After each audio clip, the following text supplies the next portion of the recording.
But I'll tell you, I can speak honestly about it, right? Because All I right, go ahead, so Anquan. I'm gonna so as a homeowner, I'm gonna say how I see it, right? For me personally, I'm scared of guns, right? I've always been scared of guns because you can't take it back once it's done.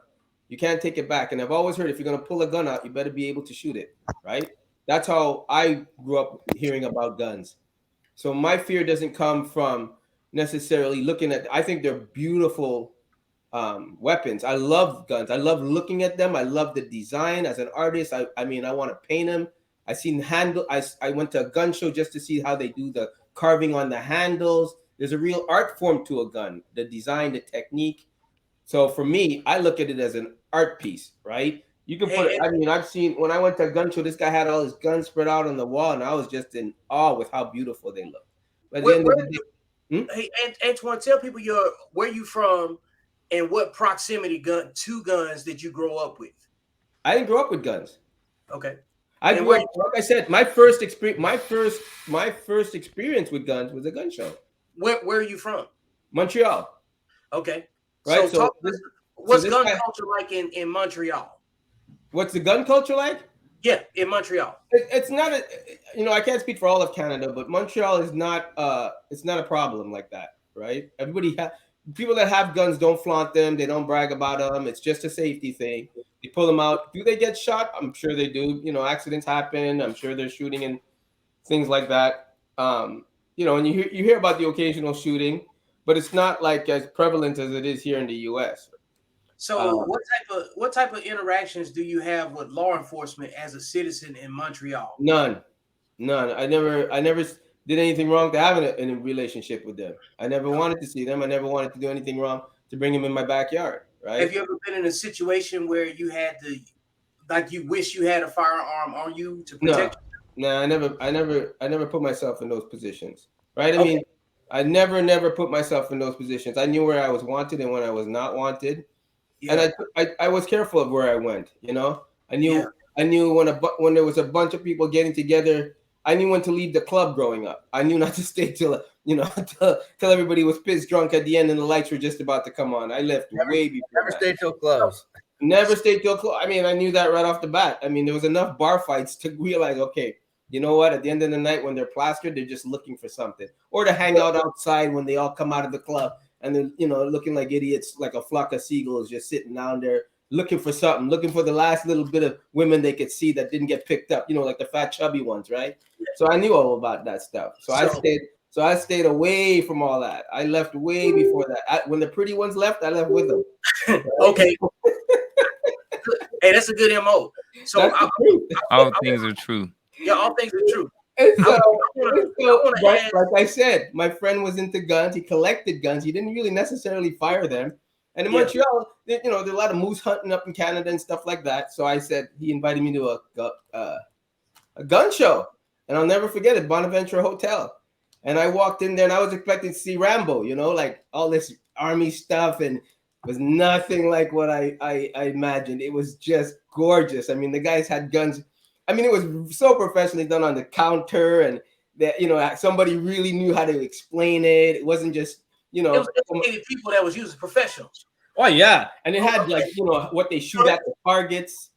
I mean, it was just So, Antoine, at the end of the day, do you feel like men don't need to know how to shoot a gun? oh, I want no. I want to learn how to shoot a gun because I want to be able to shoot you if you come into my home uninvited. I want to be able to do that. I can't bring a knife to a gunfight, right? I mean, let's be real. Times have changed, and people just are invading your privacy, and I want to be able to shoot you. I see nothing wrong with owning a gun. Guns don't kill people. People use guns to kill people. That's how I look at it. Plain and simple. You put a gun on the table, ain't gonna do nobody harm. You put a gun on the table unattended, somebody that doesn't know about them, children around, yeah, harm's gonna be done. You're an idiot, right? So when I hear about, but what I've learned here is that here in the U.S., it's so easy to get a gun. Like I'm talking easy. I don't know nothing about guns, and when I went into Big Five, there was guns. I'm like, oh my god, and my friend could buy a gun and hand it to me. It was not really. That's where I think that they're going wrong. It's It's the how access. easy access. There's no mental background. I noticed that either, right? And I find that people that are out of the military get guns even easier than people that were not in the military, right? Like people like me, civilians. Go So ahead, Dustin. there's always access to them. So I just a couple of things, just bullet points or whatnot. right. So the ATF background form is called a 4473. It actually does ask a question on there where you're supposed to let them know in your background check if you've ever been adjudicated for a mental defectiveness. Right. The problem with that is that information is not welcomely reported to the FBI. There you Right. go. So therein lies one thing.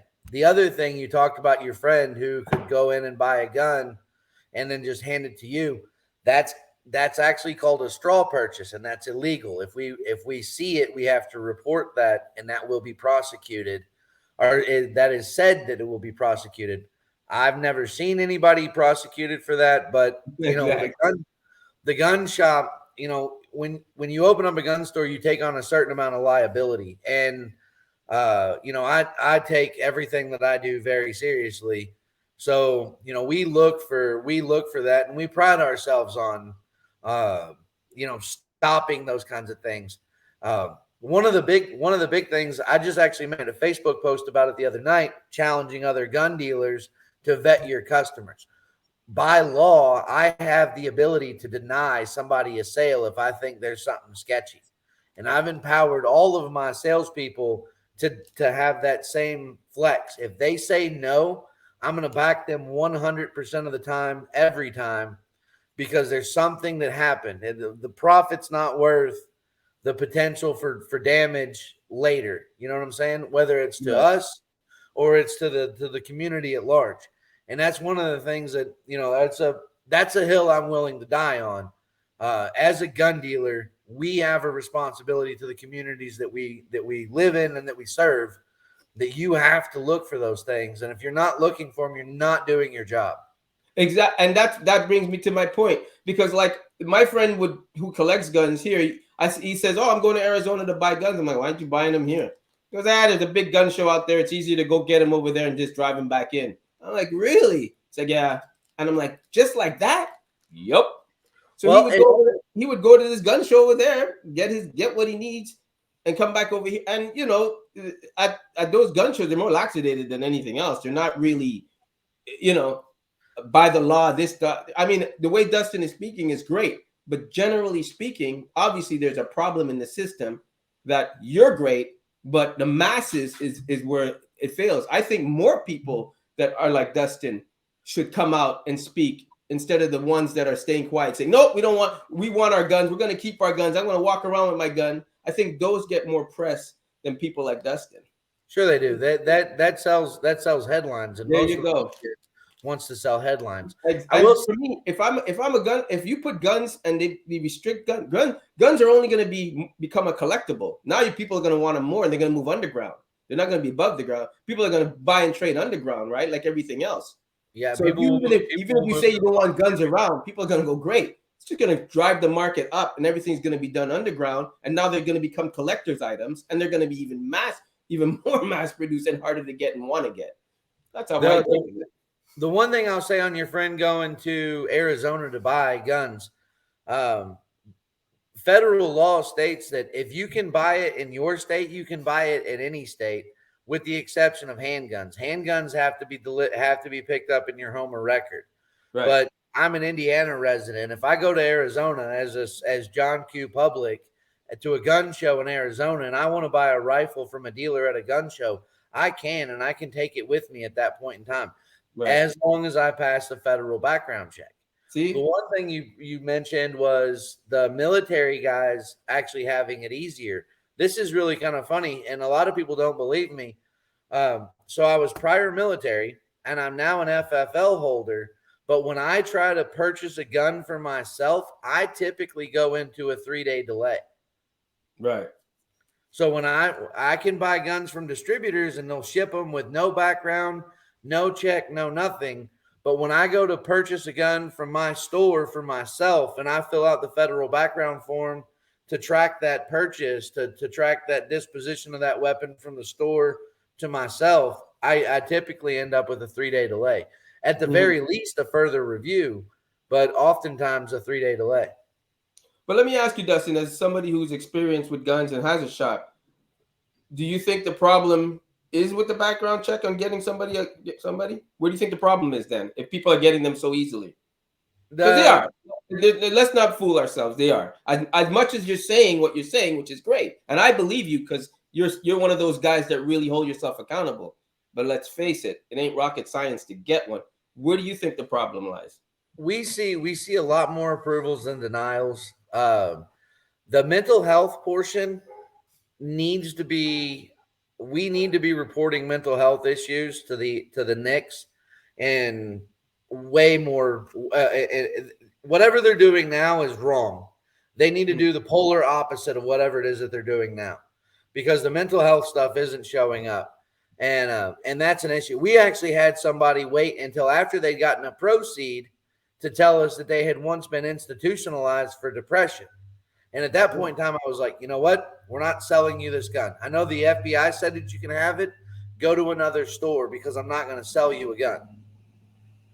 And they're like, well, I don't understand. I'm like, I understand, and that's all that matters. I've made a determination. I'm king here. This is my land.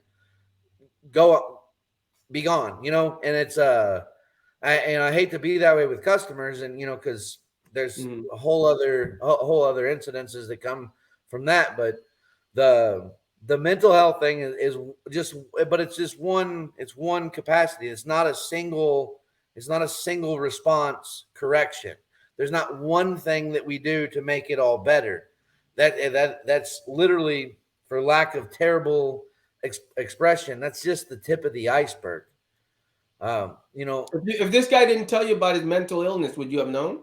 I wouldn't have known, and that's the issue. Yeah. Well, that's not the issue, but that is a big issue. Wow. Because people that have been adjudicated by the courts or by a doctor are not supposed to be able to buy firearms, and we're not reporting these things, right? But we're not reporting these things. You meaning the people that have the gun shops, correct?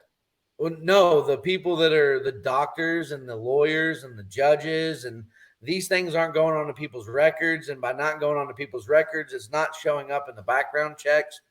It's that's what I mean. So you're saying, so the people that are actually selling and distributing the guns, whatnot, can't look in a computer when they log up your license to have a gun or buy a gun or whatever. It doesn't come up as what you have medically wise, right? No. So actually, that's a great question, and I'm glad that you asked that. When we push in a background check for somebody to purchase a firearm, we get one of 4 responses. We get a proceed, deny, delay, or further review. And that's it. We get no additional information, right? So if it goes into delay, a lot of times what will happen is it'll actually go into an open status. And that's part of the Brady bill portion, where the Brady law states that if they don't deny you within 5 business days, by law, I'm required to, or by law, you can pick up your gun, even though the FBI and the ATF haven't said no, but it's not a yes either. So you run the risk of, and we've had several times where people went into open status, they've taken delivery of their weapon, and the ATF or the FBI has contacted us and said, hey, you sold so-and-so a gun on this date. We need them to bring it back. Well, then I would say, because listen, guns aren't going anywhere. As much as America says they're going to try to get rid of them, they ain't going nowhere, right? They're here, and they're here to stay. They're here to stay. They're not going anywhere. I would say more people like you are needed at the top, because politicians know their stuff, but they don't know the intricacies of it, right? And I think more people in top positions like yourself, more gun owners in top positions that actually know fire sell, should be the ones approaching them to say, listen, this is a solution, what we need. We need tougher background checks. We need to be able to punch your name into computer, just like if you're going through the airport on immigration, and see what we see. Because that's, I think, a really good, solid start, because guns are not going anywhere. And that would be my solution, right? That's how I think how to fix, at least start to fix the problem. The only point that I would argue for everything that you just said there is that you said that the politicians know their thing. And I spent most of my day today watching the House, the Judicial Committee on Gun Control. And I realized something that our country is run almost exclusively by low IQ liars. The facts that they were the facts that they were wanting to stand on and the statistics that they gave was nothing short of bold-faced lies. Right. And but yeah, I would love to have these conversations with people in power and with people of authority and explain to them like you're focusing on the wrong things. Like what would help and what would benefit is this, and this. Allow us to get a better grasp of the customer that we're engaging with, and then we can go from there. Exactly. Agreed. Yep. Because guns don't kill people. People use guns to kill people. And I'll stand by that always. We don't have a gun problem. We don't have a gun problem in this country. We've got more guns than people. If guns were a problem, you'd know it. You wouldn't be able to walk outside. We have a people problem in this country. And we've for the last 4 decades, we've went out of our way to devalue human life. And now it's showing. And now, because we've done all that, now we're looking back like, how do we stop this? You walked 40 miles into the woods. You walked 40 years into the woods. You've got to walk 40 years out. And but for the sake of being politically correct, you could say that till you're bold in the face about we have a problem with people. No, people's minds are made up. We have a gun problem. That's how the platform is. That's what's being said, right? So you can say people all you want. People go like, I don't care what this guy's saying. We have a gun problem. So if people are addressing it as a gun problem, like I said, it all boils down to people that know about guns like yourself, actually handle them. I even think people that handle them in the army, people that know about this stuff are the ones that should step forward more than Tom, Dick, and Harry, whose son got shot, God bless their soul. They're the ones that shouldn't be talking because they're talking out of feelings.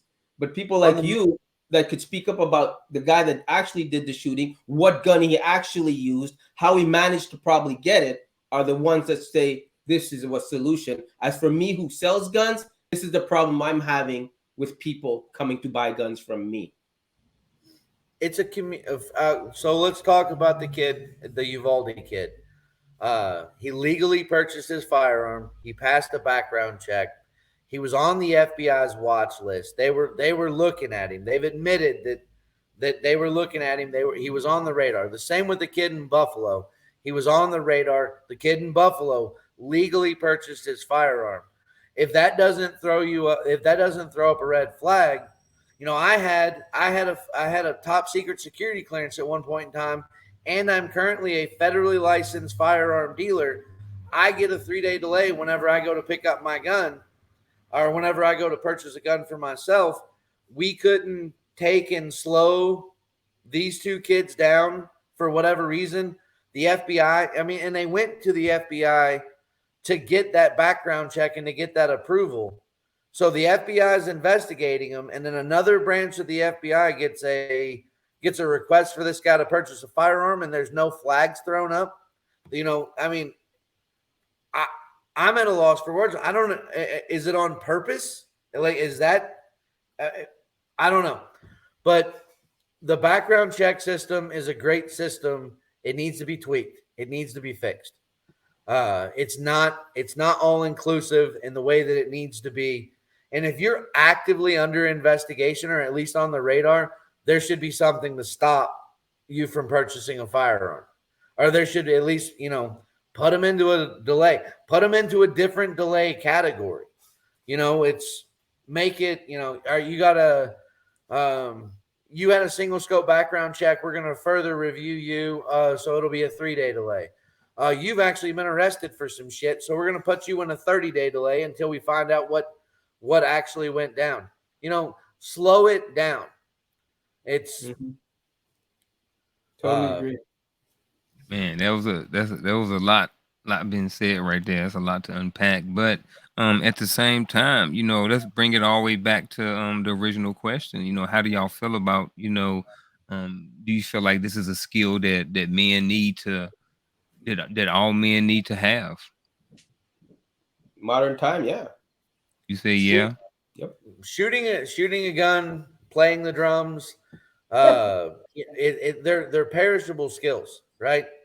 They are. Yes, a man should be in today's modern age. A man should at least be have basic understanding of the functions and fundamentals of a firearm, and know the basic safety rules. Does he need to be an expert marksman? No, but the safe handling of a firearm is way more important than him being able to, put a tiny little piece of lead on a piece of steel at 1,000 yards. Like, when you come across an unattended weapon, these are the things that you do. You check to make sure it's empty. You never point it in a dangerous direction. You keep your finger off the trigger until you're ready to pull it. Focus on the basics and fundamentals. Do they need to know how to shoot a gun? I mean, that wouldn't hurt anything, but at the very least, we need to know how to operate said It gun. actually would hurt something, but I still think they need to shoot it. Yeah. I mean, they need to know what it feels like. I think I'm a firm believer that you can't respect something unless you know it can kill you. Else you're gonna play with it. You're gonna try it. You're gonna half-ass it. You know what I'm saying? When you know it can hurt you, take it seriously. I don't disagree. I don't disagree at all. Mm-hmm. JL, you got little ones. How you feel about this? Is this something that you feel like you're gonna teach your sons? Yeah, I mean, I was a Boy Scout growing up, so we did the whole like gun safety thing, shoot and skeet, things like that. I mean, I don't own any handguns, but I have a 12 gauge. That's just, and I got that as a gift. But I'm a firm believer you're supposed to protect what's yours. In this day and age, you just because your home is your castle doesn't mean people aren't going to try to infiltrate it. And I'm a firm believer that is a universal sign. Is like, what the fuck are you doing here? Yeah. So I think that, yes, I think everybody should be able to know how to shoot a gun, but like Dustin was saying, you got to have the proper training. How to load it, unload it, how to store it properly, all that stuff, and then even teach your little ones at an early age, that life is precious and this is not something to play with. Because even now they, toy dealers even make really realistic guns.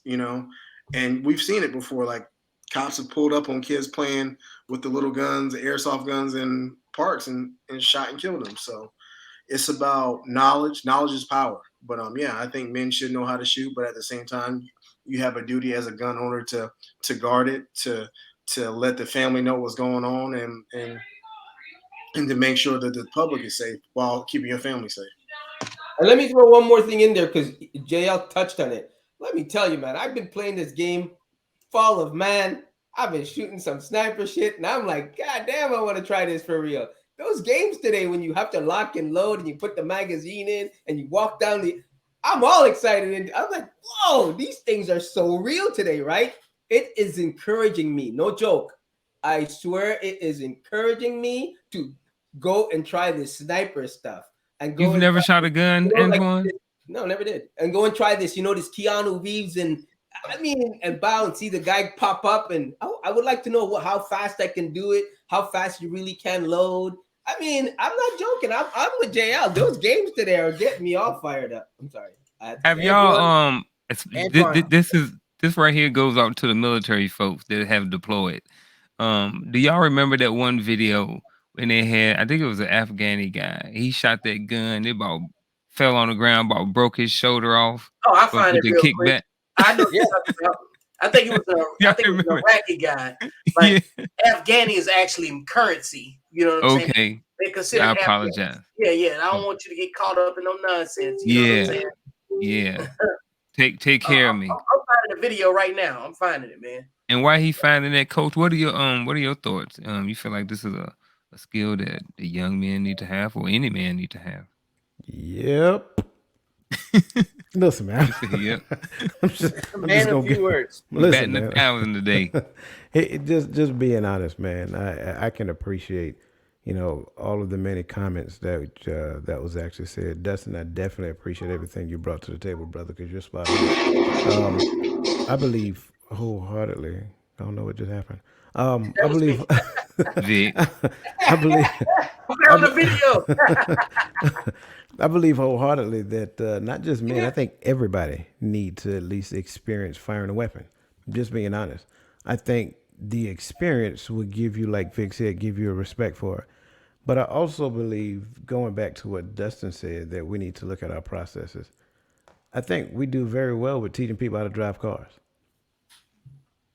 But here's the deal. You don't go through nowhere near that level of scrutiny to be able to purchase a gun. Why do I not have to take a test to purchase a gun? Why do I not have to sit through a class to purchase a gun? Why do I not have to go to the range with a skilled trainer who actually teaches me how to shoot that gun before I even get to the point of buying my own gun? Exactly. I think we like, and again, that's not going to solve the problem. Let's be honest. There's not one response that we're going to give today that will solve the problem. What we're talking about are multiple layers of failure here. A policy is not going to fix it. I really do believe somebody's hit the nail on the head. We don't have a gun problem. We have a people problem.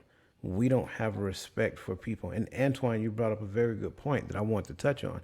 We have too many of these first-person shooter games that make firing a gun interesting. It makes it fun. It makes me want to do it as a teenage kid. And so what do? I go out there and I get my dad's gun. I'll go find, go buy one the first chance I get so that I can practice this thing that I've been practicing on in a video game. So we've over glamorized guns for a very long time. Go back to where cause we talked about it earlier, the whole war in Iraq and Afghanistan, and then all of the cool guy gear that we had to wear going over there. Well, guess what? The police started looking like us after a certain point in time. And so now it became cool to wear the cool guy gear. So everybody goes to the range and it looked like they're getting ready to deploy. I'm like, you're just going to the range, guys. It's not that serious. So I think from a psychological perspective, we have literally over glamorized weapons to such a degree that everybody wants to have one.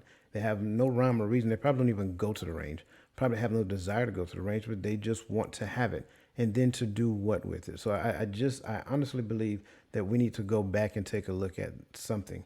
We talk about the psychological aspect of it. We talked about, psychological issues, whatever.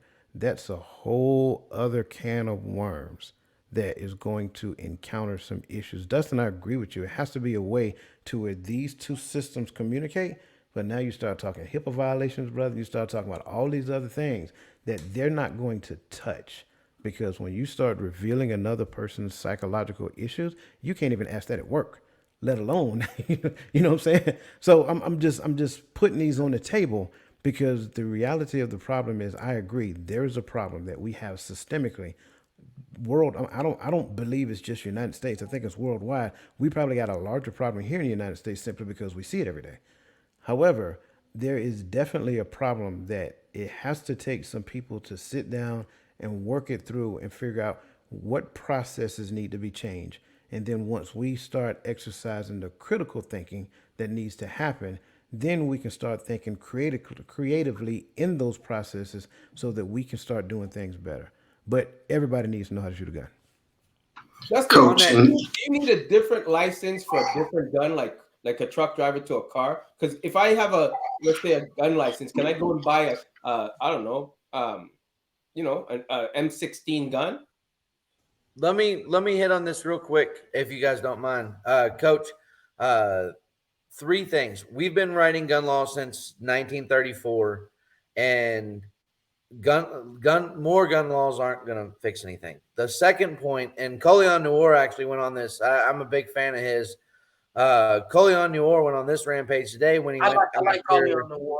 Yep. When he went after the governor of New Jersey.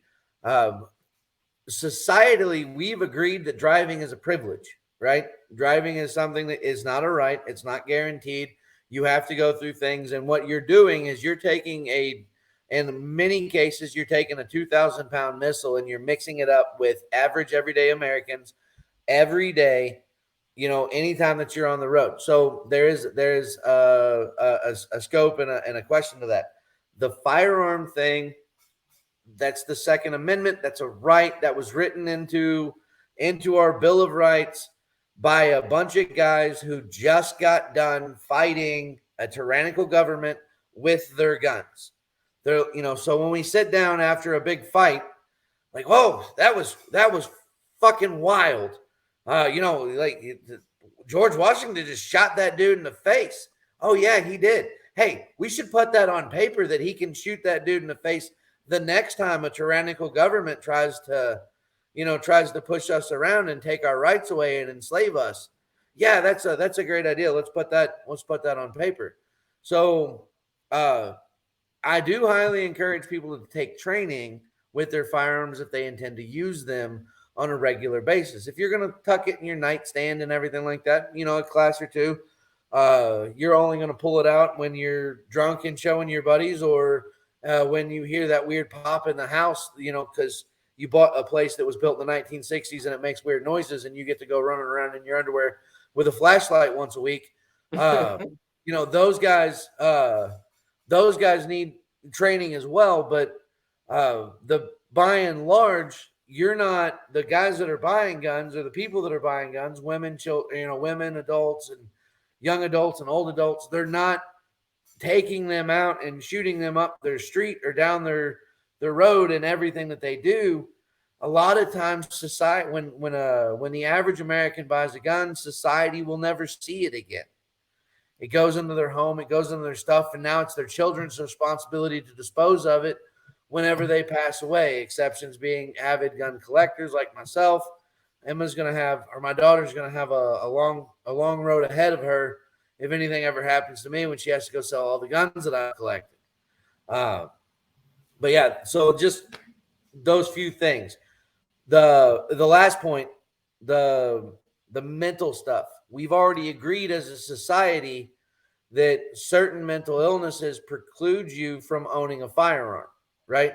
So outside of HIPAA, outside of those violations, they've already put that law on the books that, as far under that regulated Second Amendment, we've already agreed as a society that that's okay. All I'm saying is take that law and actively do things to allow us to use that law that you've already written and make it better. It's not a new law. It's now we need policy. Right. No, all I'm saying, they just got to find a way to communicate it. That's it. So I'm agreeing with you. Yeah. They just have to find a way to talk. That's all. They need follow through with all those laws. They need follow through. I agree. JL, I think you're about to say something, brother. Yeah, like Coach, I'm just going to harp on what you said earlier about these guys going to the range and like the tactical gear and stuff. We have glamorized the art of war. Like you see it all the time in like political campaigns, movies. Like I see guys that I went to high school with, never enlisted a day in their life, but they got on like the tack vest, the camo, and I'm just like, bro, you work at Food Line. What are you doing? Like, and it's the glamorization for me. And the media hypes it up too. Like I work in social media so much. And like, there's something about the American culture. We love our explosions. We love the idea of this 6-foot bearded guy kicking in the door in the name of freedom. And I want to tell people all the time, like, we're all been in the military. When you shoot a bullet in theater, you got to answer for that. You're just not shooting off rounds and just, going full Rambo. There, you have to answer. It's like, why did you discharge your weapon? Like, my brother's an Army vet, and he was a 25Q. And he would have little Afghan kids come and throw rocks at his tower while he had to do, like, guard duty. And he was like, and he would say, yo, can I let this saw loose? And his sergeant's like, Sums, if you do that, you got to answer for that bullet. Like, there's paperwork behind that. And I don't think a lot of these people understand that once you pull that trigger in uniform, it's not just like, oh, the government's got me. Nah, brother. Like there's the Geneva Convention. Did you shoot who you're supposed to shoot? Like you just can't be doing stuff like that. So I think we as a society, we just need to stop glamorizing like the art around it. Like guns have a purpose, but at the same time, like, bro, you are a 40-year-old man with 3 kids and an accountant. Why are you walking around with a tactical vest at the range? Like, yes, come out here, get your adrenaline up, go to hell home. All right. Hey, JL, let me give you a counterpoint to that. Antoine brought it up. He played the video game. He had a blast shooting guns and everything. He wants to go do it in real life. Americans are bored with golf. golf is fucking boring. So what we've seen a lot of is like our outdoor range. I'm sorry, coach. I'm not. I'm But guilty. we have guys like professional executives that have transitioned. They want to experience something else. I've had we have a small outdoor range here. It's about 12 acres. It's got dynamic shooting. We actually let you draw from the holster to engage steel. It's run by an Air Force Special Operations guy, or a retired Air Force Special Operations dude who's been training JTACs and PJs to shoot guns for years. These guys will come out and they will dump tons of money to just be able to, rather than go into a regular gun range and pop one round at a time at a piece of paper, they get to come out, they go work with Jason, they get coached, they get directed, and they get to shoot one piece of paper and then shoot one piece of steel, then shoot another piece of steel. And this is a thing for them. They come out, they bring their buddies, they do this, any level of, they just show up in slacks and hush puppies all the way out to they've bought everything they saw on a 511 catalog, and they come out and they pay money for this. This is a thing, but they're not taking it back to their communities. It's like, how'd you do today? Oh, I shot all the targets that I aimed at and I had a great time. So have you filed your taxes yet? It's just, but this is a new thing. So you bring up the Call of Duty culture as we refer to it, but people have found a way to make that real and make that interesting. But these guys don't carry guns every day. They're not the loud 2A supporters. This is just a thing that they get to go do that's on the list of all the other things that they go do. I get like it. a It's just like hobby, if kind of, sort of.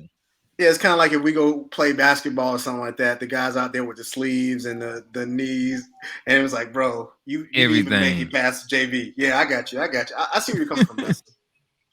So it's safe to say that you with one license you can buy any type of gun. There's no restrictions, right? Well, there's no license for owning a firearm in the state of, or in the United States, and there's no national registry for firearms either, unless they're stolen. That is actually a registry. Like you can, if you have a simple gun license, you can go buy Beretta, M16, whatever you want, right? That's the thing. There's no gun license. All you have to do is pass a federal background check. And that's what I was referring to earlier, is that the problem with a lot of this is the federal background check. However, in that congressional thing that I watched today, one of the guest panels that they had there said that almost none of the major shootings that have taken place over the last 2 decades would have been stopped by a federal background check. There was nothing in their records that would have precluded them from being able to buy a firearm.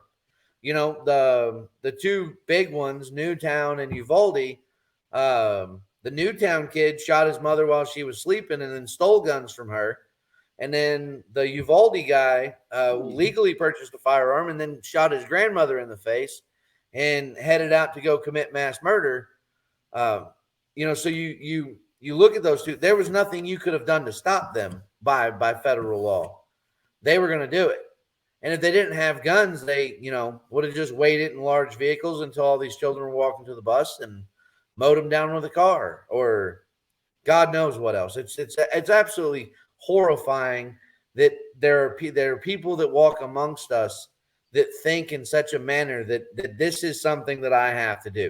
I have to go murder children that I've never met and I know nothing about. That's a tough one. That's a good one. And we're going to transition to the next question. But before we do, I'm going to show Antoine that video. This is what I think of Antoine when he started talking about he had never shot before. Here you go, Antoine.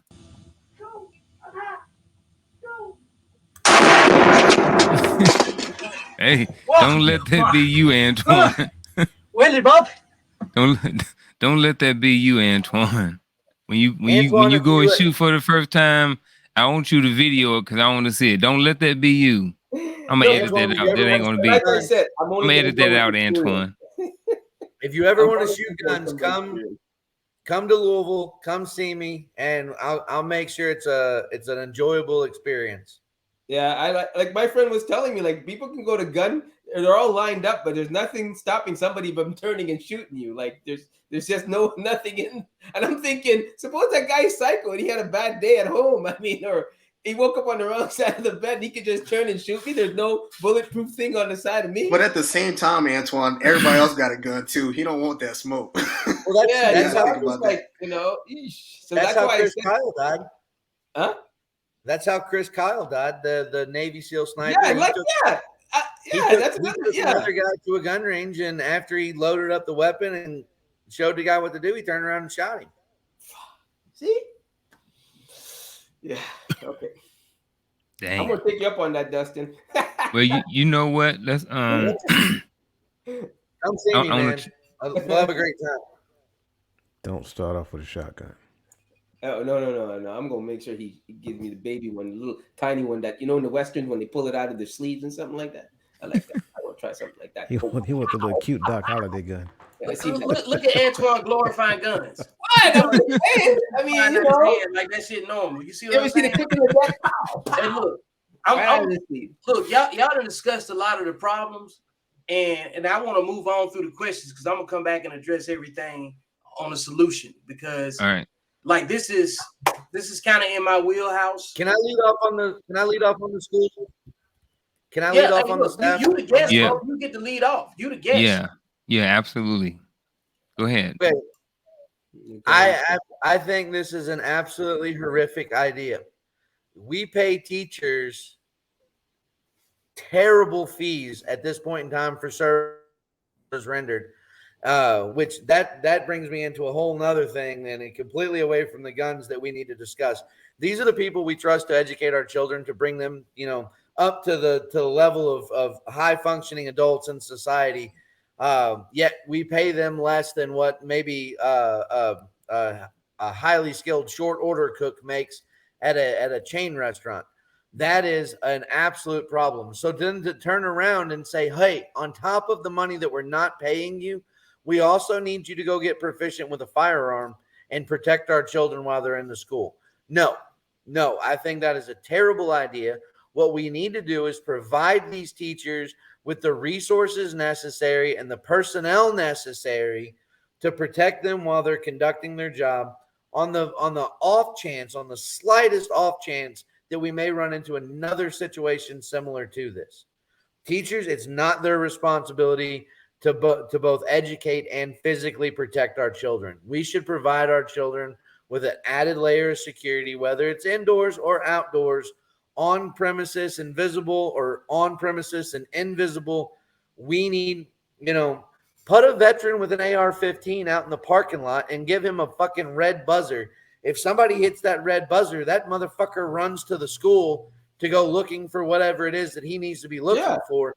But don't put it on the teachers. That is the worst thing. That is, I hate that vehemently. Yeah, I agree with that one because I would not like to know my son's going to school with a teacher that's strapped, right? Because let's face it, some of these teachers are alcoholics. I mean, they're not all perfect. I mean, let's be real. They have real lives too. And they can. So for me, I was thinking, like I said, I would like to be able to say like a cop could go and patrol, like, exchange like an hour over there and like they rotate to protect the schools. They rotate out of their day of work or whatever, or they're hired to do this job for this amount of time, just like they have the one in the prison system. I mean, I think that it's time that we take this serious. No more of this, oh, the back door was left open of the school. No, lock it. But then, you get the fire department involved. What's the safest way to do that? Lock that door. How do you get it open, closed? Put the cameras where the cameras are needed. It's the same thing with the body cameras with cops, right? They had all these incidents. Every cop should have a body camera, period. Budget, no budget. That's the first thing you should have to prove themselves innocent. And I believe on the lock thing, I'm sorry to interrupt. On the lock thing, you have one-way locks where you can't open it from the outside, but it can always be opened from the inside. Right. So that's a simple solution. Exactly. That's what I'm saying. Like we gotta have, but we're at the time now. We're at the day and time that you need somebody on property that can patrol and that carries a gun stays away from the kids during recess and all that. That's not his job. Not his job to socialize with them. Not his job to find out if they're crossing the street. Okay, his job is to patrol the school. He has his own little office with every camera. That's his job. And I think and rotate him up. He doesn't get bored. Everybody's familiar with QRF, with quick reaction force. Give our kids a quick reaction force. Somebody that's familiar with the layout of the school, somebody that is purpose driven and supposed to be there, and have his ass sit in the car until he has to be there. You know? Yeah, it's time. It's the way it is now. That it's time. Unfortunately, it's time. Well, I think a lot of these, these school systems, like, Uncle Junior and I, we both work in education, like, so we know, like, the whole, you can't get inside the school without a badge, you got to be buzzed in and stuff. But the crazy thing is, a lot of, like, the elementary schools don't have SROs. And, like, I just came from a law enforcement agency, and a lot of it has to do with, like, politics. Like, some communities don't want to have a police presence at, the school system. They feel like that's indoctrination because of, what we've seen in the media over the last, 5 or 6 years with police involved shootings. But, I get that there needs to be some type of deterrent. My wife's a school teacher, so there's no way in hell I want her carrying a gun while also juggling writing lesson plans for the state, having to deal with special needs kids, dealing with, parent phone calls in the middle of the day. There's a lot that educators are put under pressure, and you can't expect to put a gun in their hands and say, hey, by the way, I also need you to be, a proficient shooter just in case some stuff pop off at the school. That's just a lot. And then you think about that's not even realistic. Come on. And you know what? Enough about being politically correct. You don't want to put somebody on property because it sets a bad tone for the school. Listen, get over it. It's a lot better than walking it. It's a lot better than what happened. Sorry, it's a lot better than having to order 14 caskets. Exactly. You know what? It's just time. It's time. It's called the way it is today. Build a bridge and get over it. You know what I mean? You can't make bad news sound pretty. It's still bad news. Put a cop there. That's his job. He knows it. He knows how to handle a gun better than anybody. He's trained, or somebody that's trained. And that's it. And the people that should be talking about guns at this moment are the people like Dustin that actually have some knowledge about it. And they should go up and say, hey, let's get together with this ARA or whatever they call it. And this is what is wrong. That's the solution right there. You know what I mean? So on the topic of the protection of our children, real quick, just a personal experience that I had a couple of years ago. We've been fortunate enough. We've made, I've done well for myself in what it is that I do. And I went to an open house at my daughter's school, and I realized the way that the doors and everything like that are in her school. They have huge glass windows in everyone. It's not like regular schools where they just got like the little peep window. They have these massive glass windows on all of their doors. So I approached the principal and I said, hey, I want to buy you for every classroom. I represent a company that sells these ballistic blankets, essentially, that you can hang over top of the door. And if something happens, all the teacher has to do is lock the door and pull a tab, and this ballistic blanket will fall down, and it will prevent somebody from being able to shoot through the door or to shoot into the classroom. And she said, that's a great idea. I love it. And she's like, well, how are we going to pay for it? And I was like, I'll pay for all of it. I was like, and I'll equip every classroom. Just give me the green light. Well, she said, I have to run it past the superintendent before we take any donations like that. The superintendent told me no.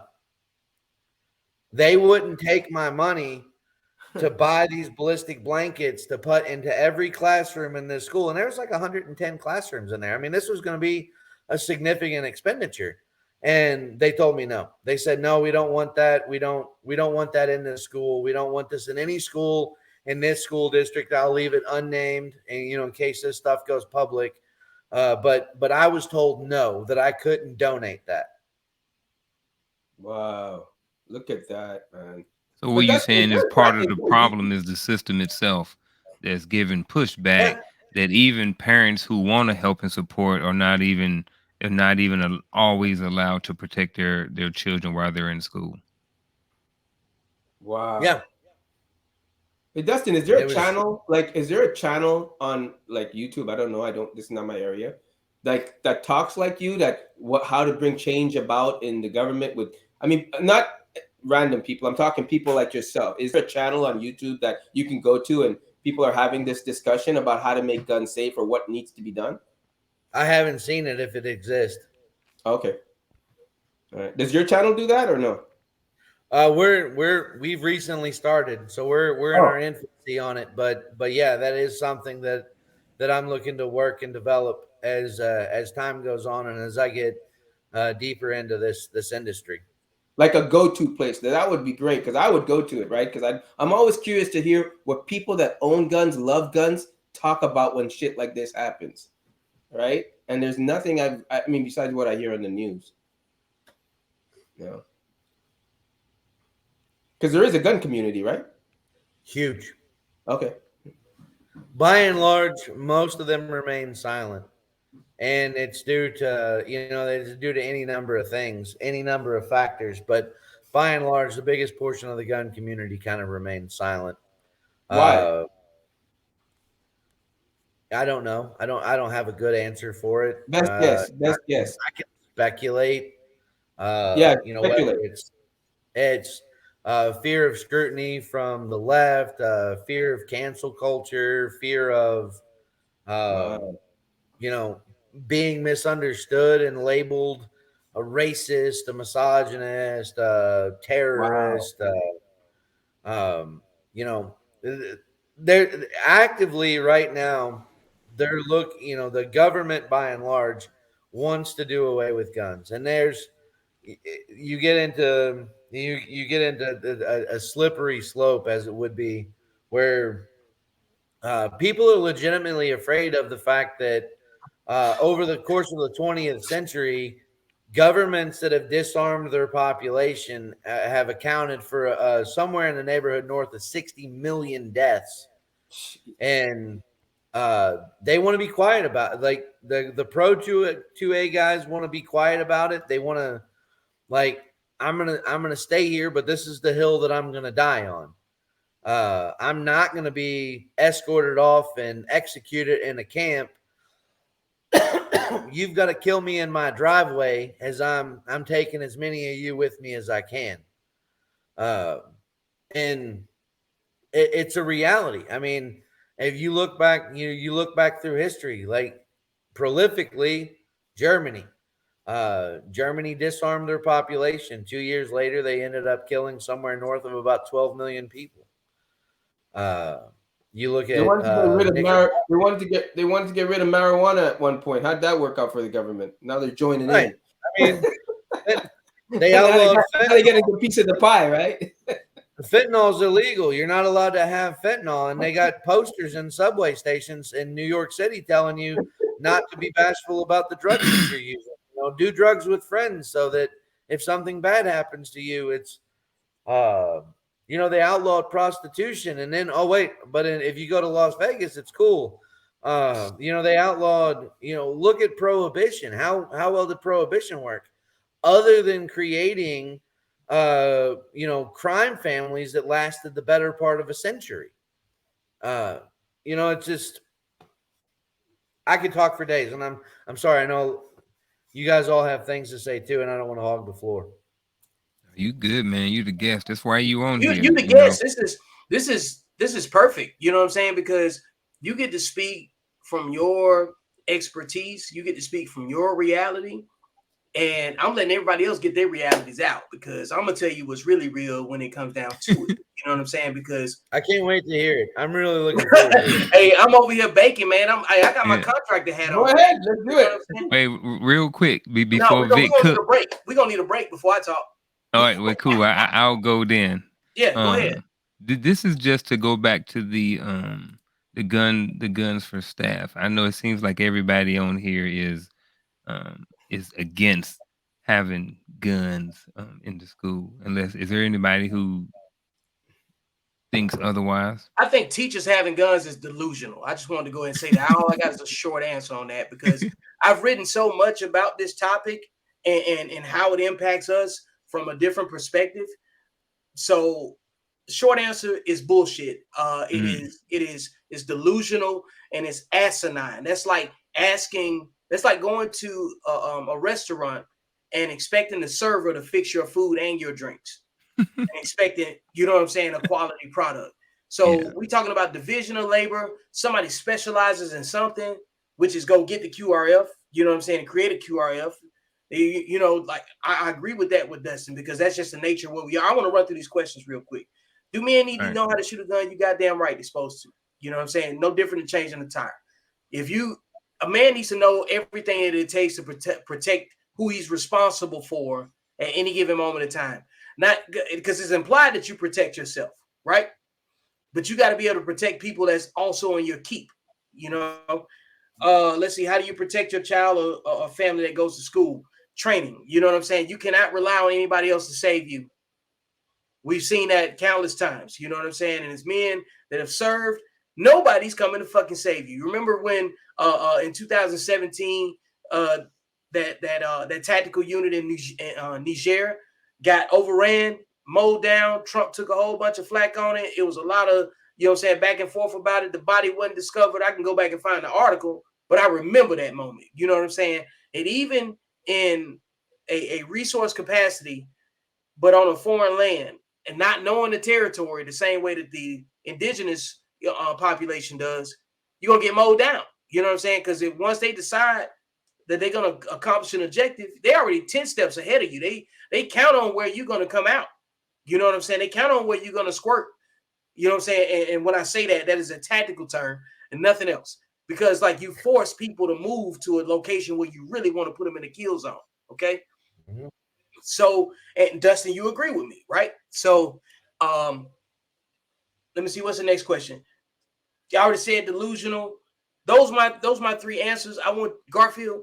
I want you to go ahead and get out what you got to say, and because I want to talk the rest of it, because I want to talk solutions, because everybody else is just re-identifying the problems in a very articulate way in a conversation that needs to be had, so we can have some dialogue. You know what I'm saying? That was the whole point. But I want to present some solutions that may not always be well received. You know what I'm saying? But in times where we don't receive well the death of old people and young children in their own neighborhoods, at school, minding their business, or shopping at a local grocery store, I got kinetic solutions. So go ahead. Hey, I ain't got nothing. I'm waiting on you round. I'm like Dustin. We over here waiting. Anybody else got anything to say before we move on? The floor is yours, sir. What do you got to say, Coach? I want to hear what you have to say. You got that. He's got that distinguished experience beard, and I want to hear what experience has to say. Hey man, that's just shaped up stress, brother.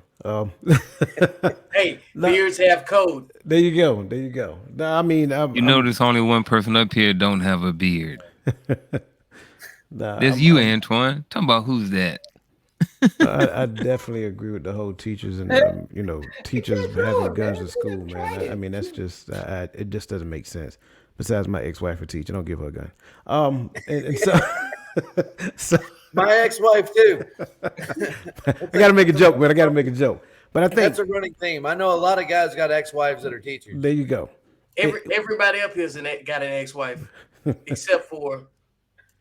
Sorry, I'm still trying in that area. As we turn this over to Vic and his kinetic solution, I think what we have to keep in mind that the solution, regardless of what it looks like, has to fall into two phases. It has to be a proactive solution, and there also has to be a reactive solution. We have to do something on the front side that actually prevent bringing the guns into school, unauthorized people entering the school, whether we start having people patrol the grounds, whether there's a branch of the TSA that actually is retrofitted to fit inside the schools, that we start scanning bags, whatever that looks like. So there has to be a proactive measure. And I'm definitely agreeing with the thing that Dustin proposed to the school, man, with the, the fireproof shield, or I can't remember what you call it. I apologize. Ballistic blanket. Ballistic blanket. There you go. I'm definitely on board with that, because you got to be a part of your own rescue. Once you know something is happening, it's just like we do in the Army, right?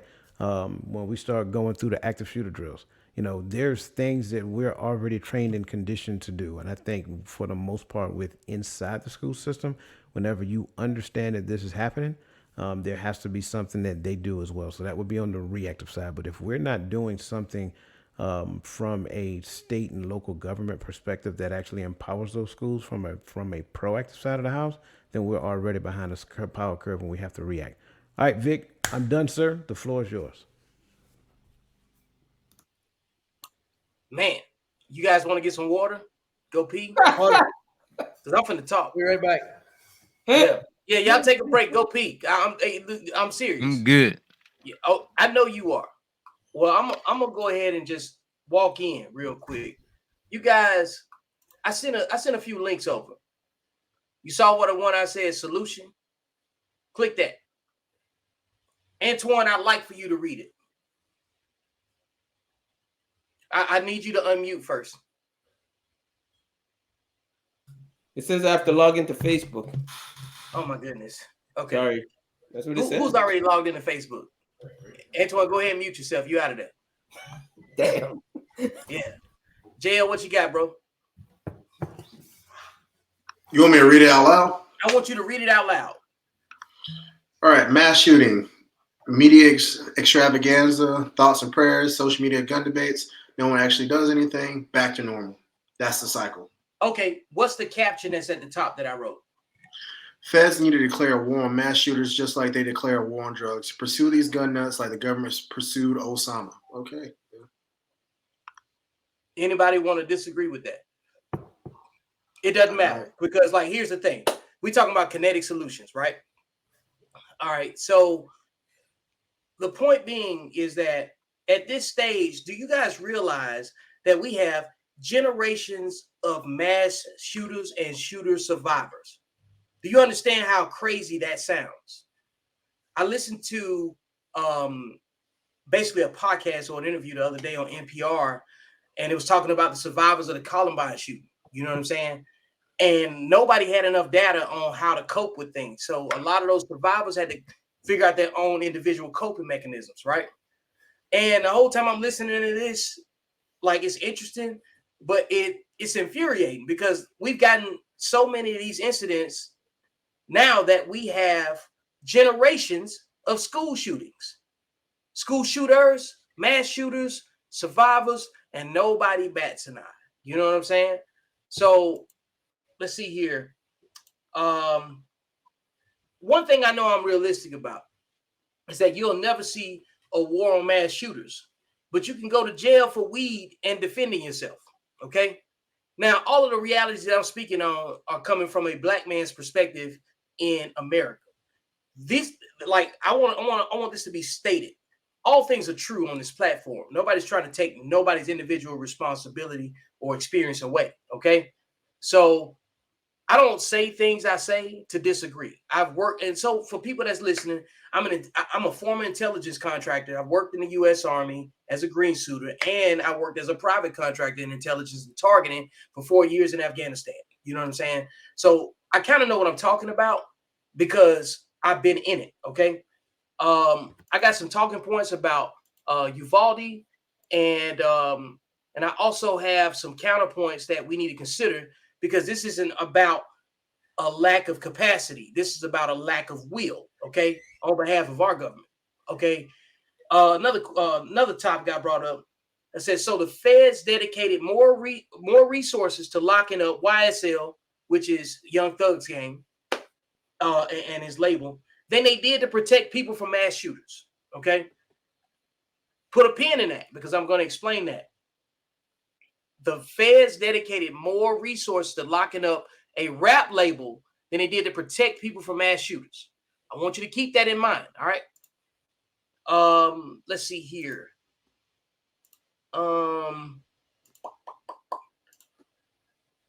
There was an article that I posted on January 1st. An FBI informant who reportedly helped stop the murder of a black man by the KKK says the Klan is more prevalent and consequential than the agencies.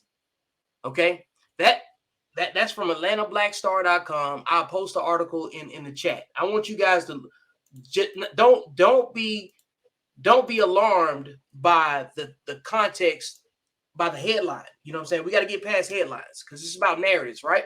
Everybody creates a narrative. All right. I'll let you guys study that article as you need to while I'm talking. But which leads me into the solution piece. And I got one more thing I want to state before I get to the solution piece. So on May 25th, after Uvalde, after the Buffalo shooting, there was a police department called the Richardson Police Department is located in Richardson, Texas, right? So I'm going to read to you what they have on their website. On May 25th at 10:55 a.m., the Richardson Police Department received a phone call from a business in the 1500 block of East Spring Valley Road reporting a male holding what appeared to be a rifle. The male was last seen walking towards Berkner High School, located at 1600 East Spring Valley Road. Within minutes of the call being dispatched, numerous police officers from various units within the Richardson Police Department responded to Berkner High School and initiated a search and investigation into the incident. Nearby schools were notified of the police activity based on the information provided, and in collaboration with the Richardson ISD, officers were able to identify a male suspect as a juvenile student of Berkner High School. The suspect was located inside of Berkner High School, but no weapons were found. Further investigation led to the discovery of a vehicle used by the suspect in the parking lot of 1551 East Springville Road. Inside the vehicle, officers observed what appeared to be an AK-47 style pistol and a replica AR-15 style Orbeez rifle. The juvenile suspect was arrested and charged with unlawful carrying weapons in a weapons-free school zone, a state jail felony. No further information is being released on the suspect due to his age. That's telling in itself. The Richardson Police Department would like to remind the public of the importance to report suspicious activity as we recognize the vigilant awareness and the actions of the person who initially called 911 to alert law enforcement. The Richardson Police Department continues to work in partnership with Richardson ISD, Plano ISD, and our faith-based organizations to ensure safety of our community, especially at our schools and places of worship. So I responded, well, I reposted rather than put my own caption on it. I keep saying it. They already know where these terrorists are located. It's not a mental health thing. That puts the onus on the shooter. There's no accountability in a defensive posture.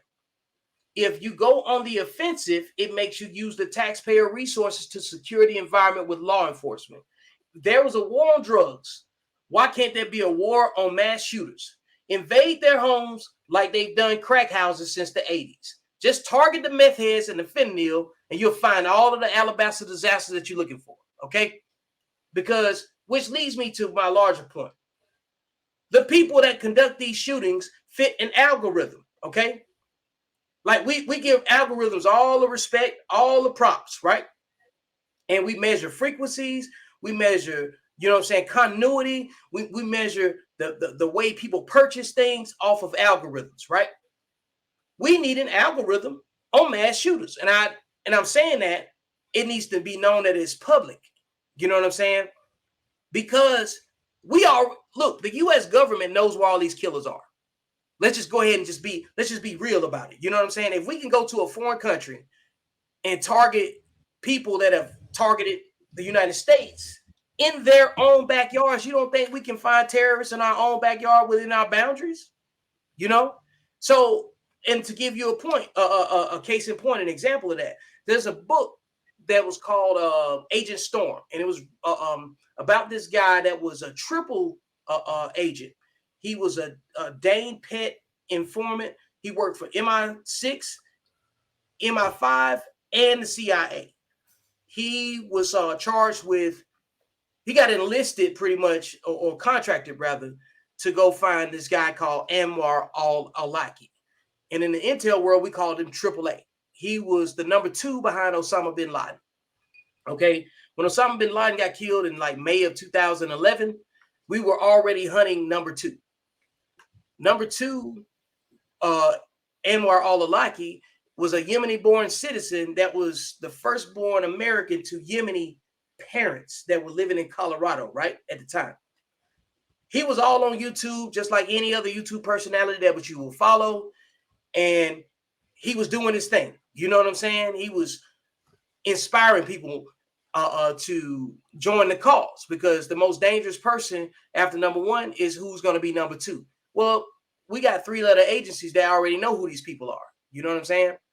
And at the time, there was a big controversy about being able to target U.S. citizens on U.S. soil with drones. Do you guys remember that conversation? Dustin remembers it. Good. So there was an operation that was taking place to flush Anwar out. I mean, from this point forward, I'm going to call him AAA, okay? Osama bin Laden's number two. So there was a plot to flush AAA out. And they used a lot of tactics with 3-letter organizations on domestic soil. Like, you ever heard of a honeypot? Anybody familiar with a honeypot? Yep. Okay. They used a honeypot operation and lured them to a hotel in Virginia.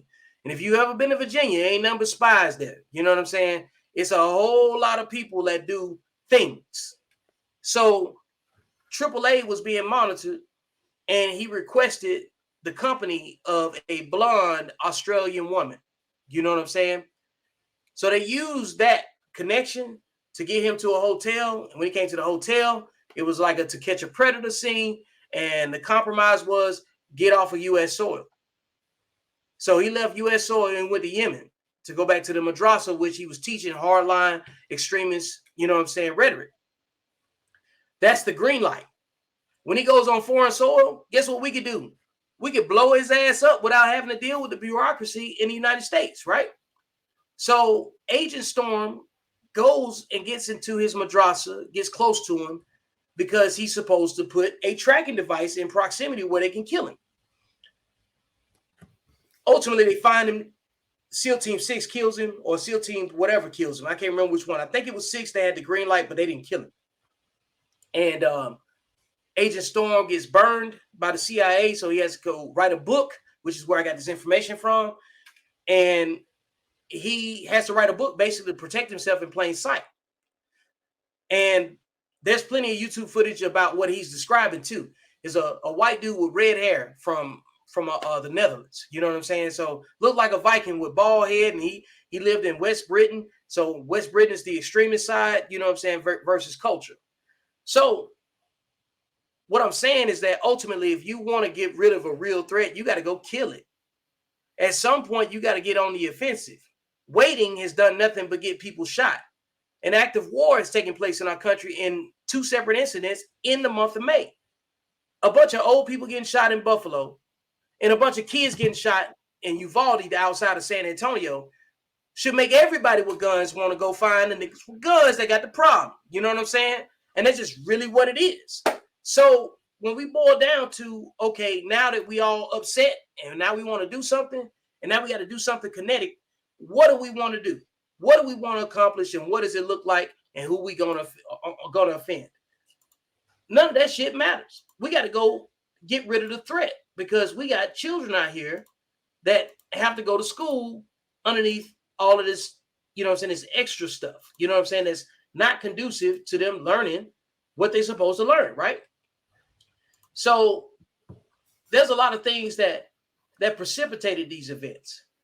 And I'm gonna read one, because I want to give you guys the full spectrum of where I'm at right now. Okay, so I'm gonna read one, and it's the most important one, and it's called my entry on January 15th of 2021.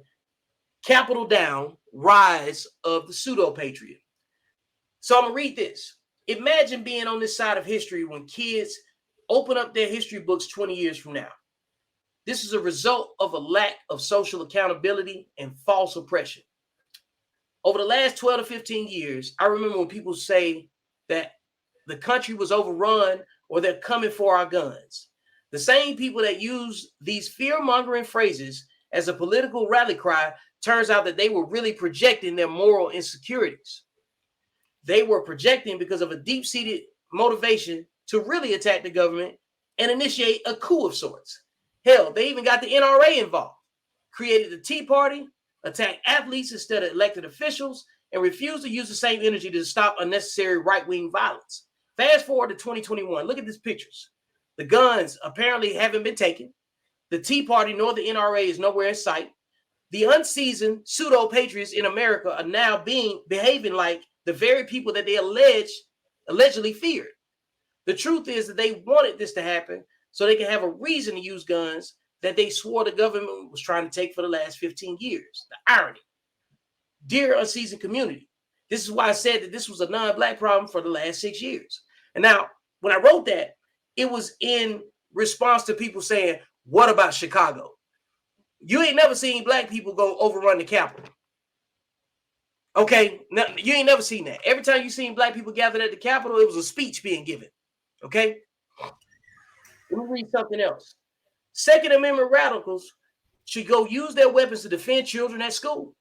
These canned responses are as old as the wrinkled hands of the lawmakers that lobby on behalf of the narratives that protect socio-political structures that insulate the people that exploit them. Who exploits these socio-political vulnerabilities? Just look at the demographic of the people who end up in custody after committing these heinous acts. Those that end up dead also tell the other side of the story. We have not seen enough of these events for there to be an actual discussion that produces a tangible. Have we not seen enough of these events for there to be an actual discussion that produces a tangible outcome other than dead children at school? This screenshot is an example of an unhealthy competition that I try to point out. Who wins the debate when children die? Now, let me read this, what was on the screenshot. 50% of guns used in crimes are stolen or unsecured. You can get a gun from anywhere, anytime. That's, in a nutshell, what Dustin was having a conversation about with Antoine. Do we agree on that? Yay, nay, maybe. You know what I'm saying? That's just a little head nod that'll do it. I don't disagree with that. Okay, okay. Stolen I don't don't guns want to pick that part apart yet. I want to complete my thought. I just wanted to make sure that we agreed at that point. You know what I'm saying? Wait, just say that section of that point one more time. Okay.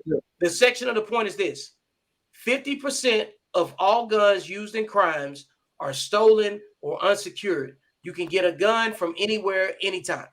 I would say I agree with that one. Okay, we agree on that. Okay, baseline, right? Yeah. So now my response to this screenshot is a solution-based conversation. I respond, it doesn't matter if the weapon was legal. That's a huge deflective argument that has yet to produce an equitable strategy to defeat. They need to pursue these domestic terrorists with the same intensity that ICE used to pursue illegals. They need to pursue pink folks that shot up all those black people in Buffalo. These idiots are the only people going into communities and kill other people where they live. The FBI always has the pertinent details of the shooters after it's too late, implying that they know where these assholes are. Okay, do we agree on that? Okay, so let me bring up the last one of the last few points I'm going to make, and hang on a second because my little synopsis went away for a second. Hang on.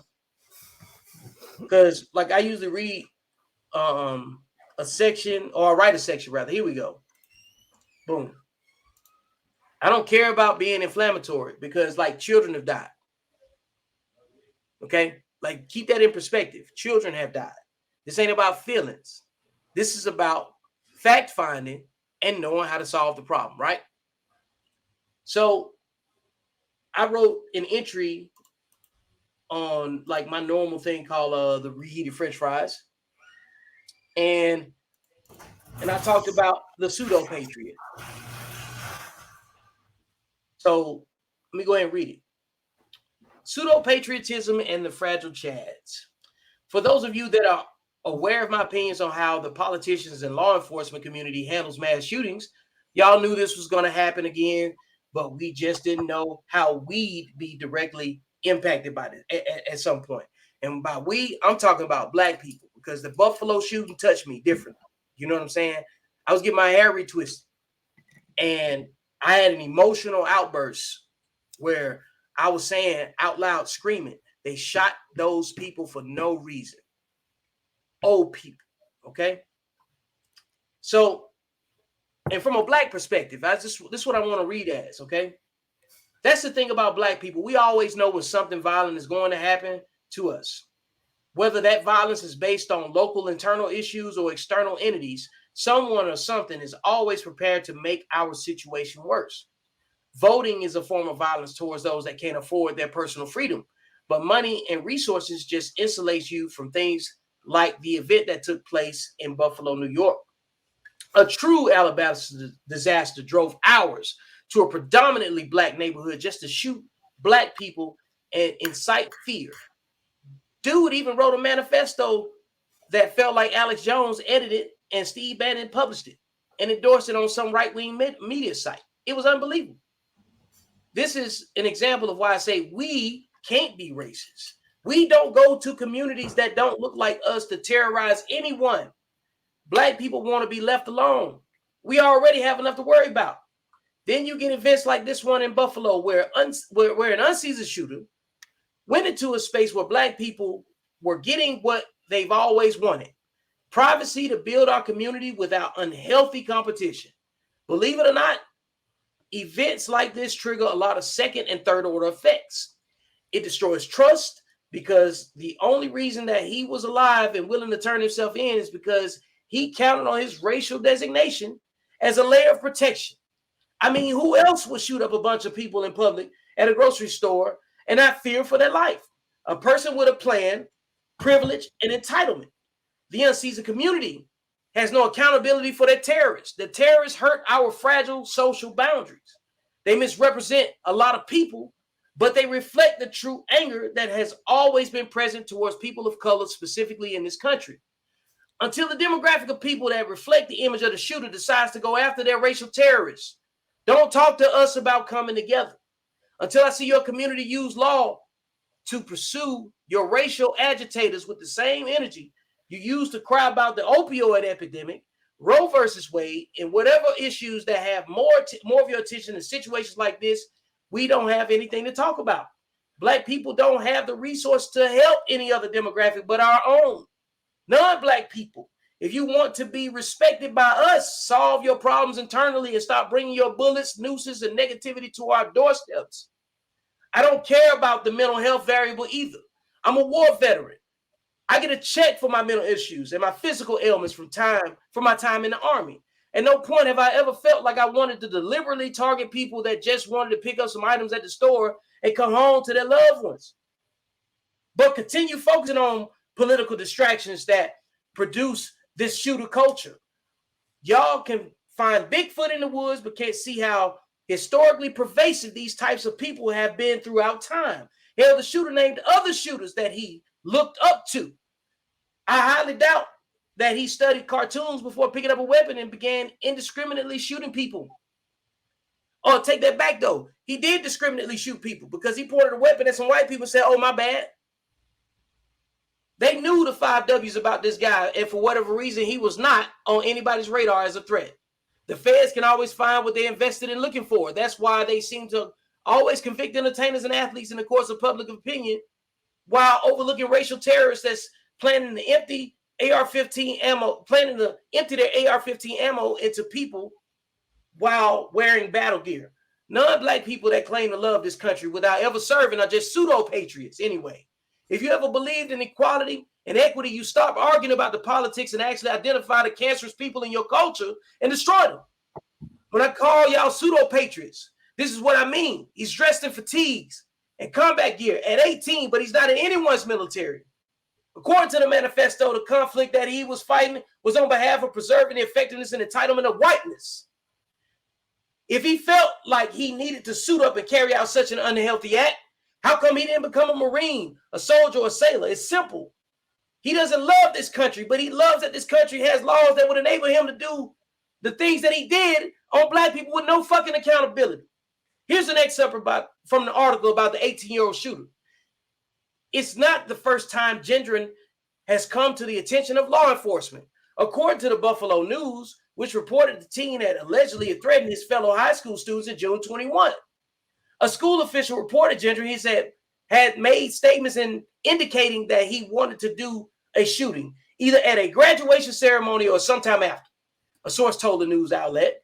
State police investigated, and gendering was referred for counseling and mental health evaluation, the Buffalo News said.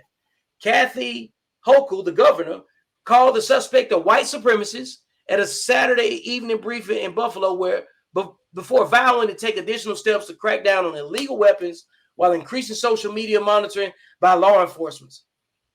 Hours after suggesting to the Post that she did not foresee any more anti-crime legislation action this year.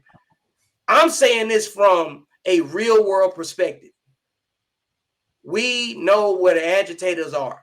The resources are there. They always have been there. Like, if you want to go target black people, you don't have to target black people. You just say we're going to have a war on drugs, right?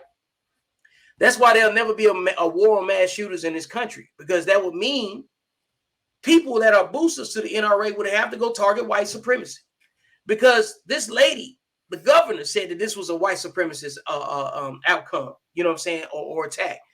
The boy wrote a manifesto, and in the manifesto, he claimed that he was operating on the fact that white people are reproducing less. Now, we can get into the red flags, we can get into all of that, the conspiracy thing, but we talking about the narrative that we have in front of us, right? Black people grow up in impoverished schools, underfunded schools, and rarely do we have situations like this. You know what I'm saying? So when are we going to respect the algorithm outside of using Amazon? When are we going to respect the algorithm outside of using social media? When are we going to respect the algorithm and not just pocketing the conversation and what the media narrative is? When are we going to take some fucking accountability and compel this government to use the same resource it did to target black people in a war on drugs and not use it to target a war on mass shooters? That's all I'm saying. You know, if they can put cops out there just to pull you over on pretext stops, why the fuck they can't put cops in these neighborhoods where meth and fentanyl is getting trafficked in and produced? I guarantee you, if you go where the meth heads at, you're going to find the shooters. Bottom line.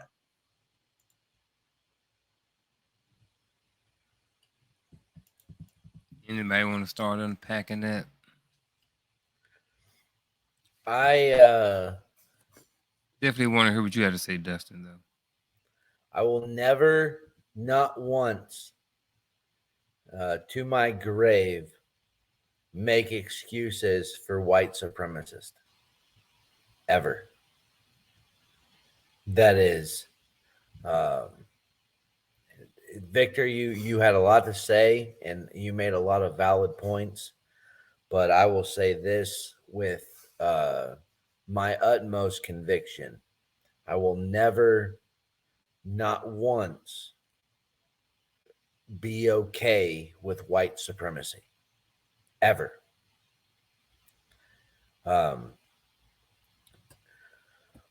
In terms of the shooter, yeah, fuck it. I'm a conspiracy theorist. Proud of it.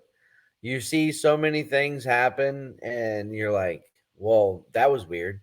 The shooter in Buffalo met a lot of bullet points that if you were to write the narrative, you would try to like, well, we need to encapsulate this, we need to encapsulate that, we need to encapsulate this, and then it took place, and then in no way is that okay.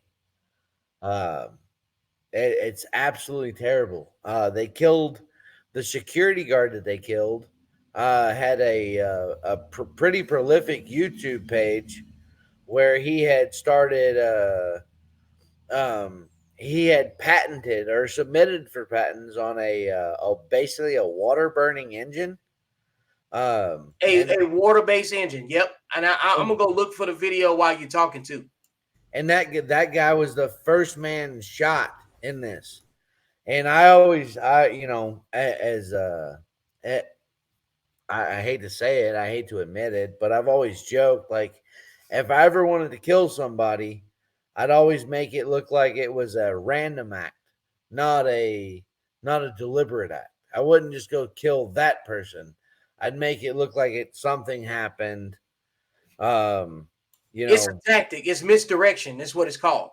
Yeah, exactly. So I'm not going to kill you in your house. I'm going to kill you. I'm going to kill you in a bank robbery. Right. It's I'm going to deflect that. Not to say that is the same thing, but yes, you hit on the white supremacy thing.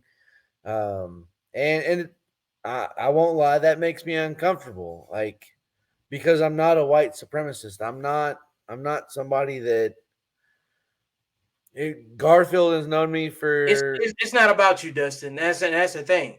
Like, it can't be about us. This is reality. This is us looking at algorithm, which implies numbers and frequency. But I hate to think that there are people out there that think that way. Like, it's our reality, and that's what I'm saying. You're saying I hate to think that there are people that's out there like that, and I'm telling you that they exist. And I hate that, and I hate that for you. Like that, just the general notion that somebody would, we're all XY chromosome at this point. Everybody on this panel, and the fact that somebody would think that the difference in the pigment of their skin based on genetic differences are that's so minuscule. My wife is Filipino, and it just it burns. It fucking hurts, and I hate it. I hate it so fucking much. And I know you guys have had way different experiences in your lives than I have in mine, and I don't mean to take anything away from that, but it just fucking infuriates me that somebody would just that. Give me a minute. I got to take a break. Hey, do your thing, bro. Hey, but this is what I'm talking about, man. It's like the accountability conversation that comes with this. You got to get mad. Nothing's gonna happen until white people get offended about the shit that they allow. Because, until it's different. Like, men walk around in general with an accountability that we represent each other. You see what I'm saying? Like, Dustin coming on this panel and being willing to, to be transparent about what he does, that's a gift. You see what I'm saying? And it comes with a skill. So we got to protect him because of that. Because it gives us another layer to balance what's real, what's worth it, and what's not. Correct? That's what the purpose of experience is. Because you can think you want to go do something until you got to go do it. And then somebody does it at a higher level than you. Right? So we got to respect each other's skill on that. So having Dustin here to talk the points that he talked to Antoine, who is from Montreal, was golden. Now we get to see how this country looks to somebody that's not from here. You see what I'm saying? Antoine gets to see what we value. You feel me? And we value, at this point, based on frequency, we value guns more than we value human lives. You know what I'm saying? And that's just based on the frequency. Now, you got some individuals that may not necessarily believe that, but we're talking about generalities right now because we don't know every single person. I know none of the men up on this panel want to go grab a weapon and go hurt nobody. You know what I'm saying? I know ain't nobody out here trying to, you know what I'm saying, like, I don't know, flex for no reason, whatever terminology you want to use. We're not trying to be belligerent and defiant. What we're talking about is efficiency, and you can't create efficiency without a stable security environment. You feel me? Like, you can't predict anything without a stable security environment. And because it's unpredictable as we sit, you could predict that somebody gonna get shot again before the summer over with. You know what I'm saying? Because you got people sitting up here saying, I want to go target a high school graduation, and the feds knew about it and won't do a motherfucking thing. What the fuck what does that say to you? What does that say? Look, do you realize we got generations of school shooters and school shooting survivors, mass shooters and mass shooters? We have generations where this wasn't a thing. I'm 43 years old. I didn't grow up, you know what I'm saying, watching schools get shot the fuck up. None of that was happening. So like now, what do we call it? Let's be honest. Y'all want to be honest about everything else? You see what I'm saying? Like we got more people invested in conspiracy theory than the shit that actually happens right in front of us. What's the solution? Do you want a kinetic solution? Do you really want it to stop? Because if you really want a solution to make it stop, we got to go shoot some shit up. That's just what it is. And we got to use the same government resources that was comfortable with burning black people out of their places in Tulsa, Oklahoma in 1921. You see what I'm saying? Like when it was cool to go after everybody that didn't look like you, it wasn't no hesitation. But it's okay for old black people to die. It's okay for kids to get shot up at school. That's what the fuck is being communicated. Because this ain't the first school shooting. We going back to Columbine. Columbine was 97, 98, 99. And look at what we are now. We still talking about Columbine survivors, bro. We still at a space where, like, when something happened, we comparing it to Columbine. We comparing it to the last mass shooting. We are in a panic situation with no accountability and no solutions that make sense, other than declare a war on mass shooters and go in these fucking communities where these assholes are, because they always seem to know where they are after they get killed or detained, and they rarely get killed. The one thing that I'll point out about the school shootings, and this is the thing that's most scary to me, is that Columbine was conducted by students that attended that school. The most prolific being Newtown and Uvalde were conducted by perpetrators that weren't I get it. Attendants. Yep. Like that's what prompted me to offer what I did for my daughter's school. And like these aren't students that are disgruntled with other students and they're going and doing things. These are outsiders. Like these are the people that opened this conspiracy theory bag, because he killed a bunch of students ages 7 to 11. He was 18 fucking years old. So you can't overlook the fact that it might have been like some weak ass Treadstone type of shit. Somebody like hit his switch and said, "Go in there, go shoot up a bunch of kids and complain about your clothes and being poor." It was a shitty narrative that went with it. I'm not dismissing that at all. The whole point of it is that it's so routine that we know the dialogue that goes in between that, and is ultimately okay and acceptable that kids and old people are okay with getting shot, and the rest of the community is okay with that. Matter of fact, like when you look at the tiers of it, right? The Pulse nightclub shooting was blamed on, of course, terrorists that went in it. And then you guys remember, I think it was like 2016, the gay club down in Orlando, they had like 47 people that got shot. Mm-hmm. So, but later on through forensics that never made it back to the public was that, or it did make it back to the public, but not to public conversation rather, was that the people that most of the people that ended up getting shot got shot by the SWAT team that went in. And there's a reason why they tell you to get on the ground and don't move. You know what I'm saying? But when you don't know who the shooter is, you got to kill everybody, I guess. You know what I'm saying? That's their logic. But the shit that law enforcement does to people who don't have weapons, vice what they did in Uvalde and waited outside, that was asinine. Them fucking cowards. We can't talk about mass shooters no more. We got to talk about incompetent law enforcement. We got to talk about incompetent law enforcement practices. We got to talk about, is it a lack of will or lack of capacity? Because it ain't capacity. Because I did some research on the Uvalde Police Department. They got outfitted with level 4 body armor in 2018. And they cried about that shit and celebrated it too. So you put on all that shit, your pussy ass wouldn't even run up in the fucking building? Miss me with all of that shit. But I have to say, listen, I have to say it. Like I said, and I'll say it again, it's like what JL touched on, okay? That you have to change with the times. And everybody's trying to still be politically correct on how to handle a situation. That's why they're waiting outside. They're waiting for the command to go.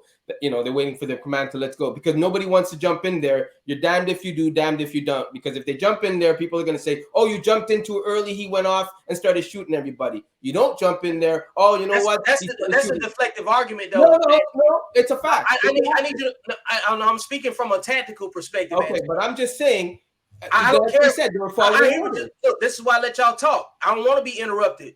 I'm talking my shit right now. I thought it was and what I'm saying is, what I'm saying is this right here. When you bring that, and this ain't no shot at you. I'm emotional about this particular topic. Okay. So what I'm trying to tell you is this right here. When you bring up the red tape and the bureaucracy, all that does is create another layer of excuses for people that's more accountable. But I'm not saying. Like, I need you to hear me. Right. That's not your intent to derail the conversation. It's not derailing at all. It's bringing up a fact. I know you're bringing it up, but I'm clarifying it because this is my point. This is what I'm saying. Right. If everybody waited on red tape to be cut and approved and everything else, we would never do shit. Right. But at the same time, we give law enforcement this unearned praise for doing nothing. And then when they do have an opportunity to go get hero medals and save children, they don't fucking do it. That's why you can't have it both ways. But like JL was saying, sometimes if you fire a gun, you have to answer to it. In the Army, right? You just can't fire it. And I'm just saying that if I'm waiting in line and my job is to attack, I still have to wait for that command. I can't just, I can use my emotionals and my feelings and jump in. But that's still not the right act to take because like you said, you were trained to wait for the command. I'm just saying, if they're there waiting back and holding, right, they're under command to say, wait, they're following orders. Now, if one officer decides to jump in and he jumps in on his own and shit happens, he's to blame. If he doesn't jump in, like these guys didn't do it, they're to blame. I'm just saying that it's now people have to understand. You have to change with the times, and being politically correct is out the window. You have to come up with a solution. Right? I agree with you. Officer there, he looks good. He doesn't look good. He intimidates the kids. He has to be there because that's the world we live in now.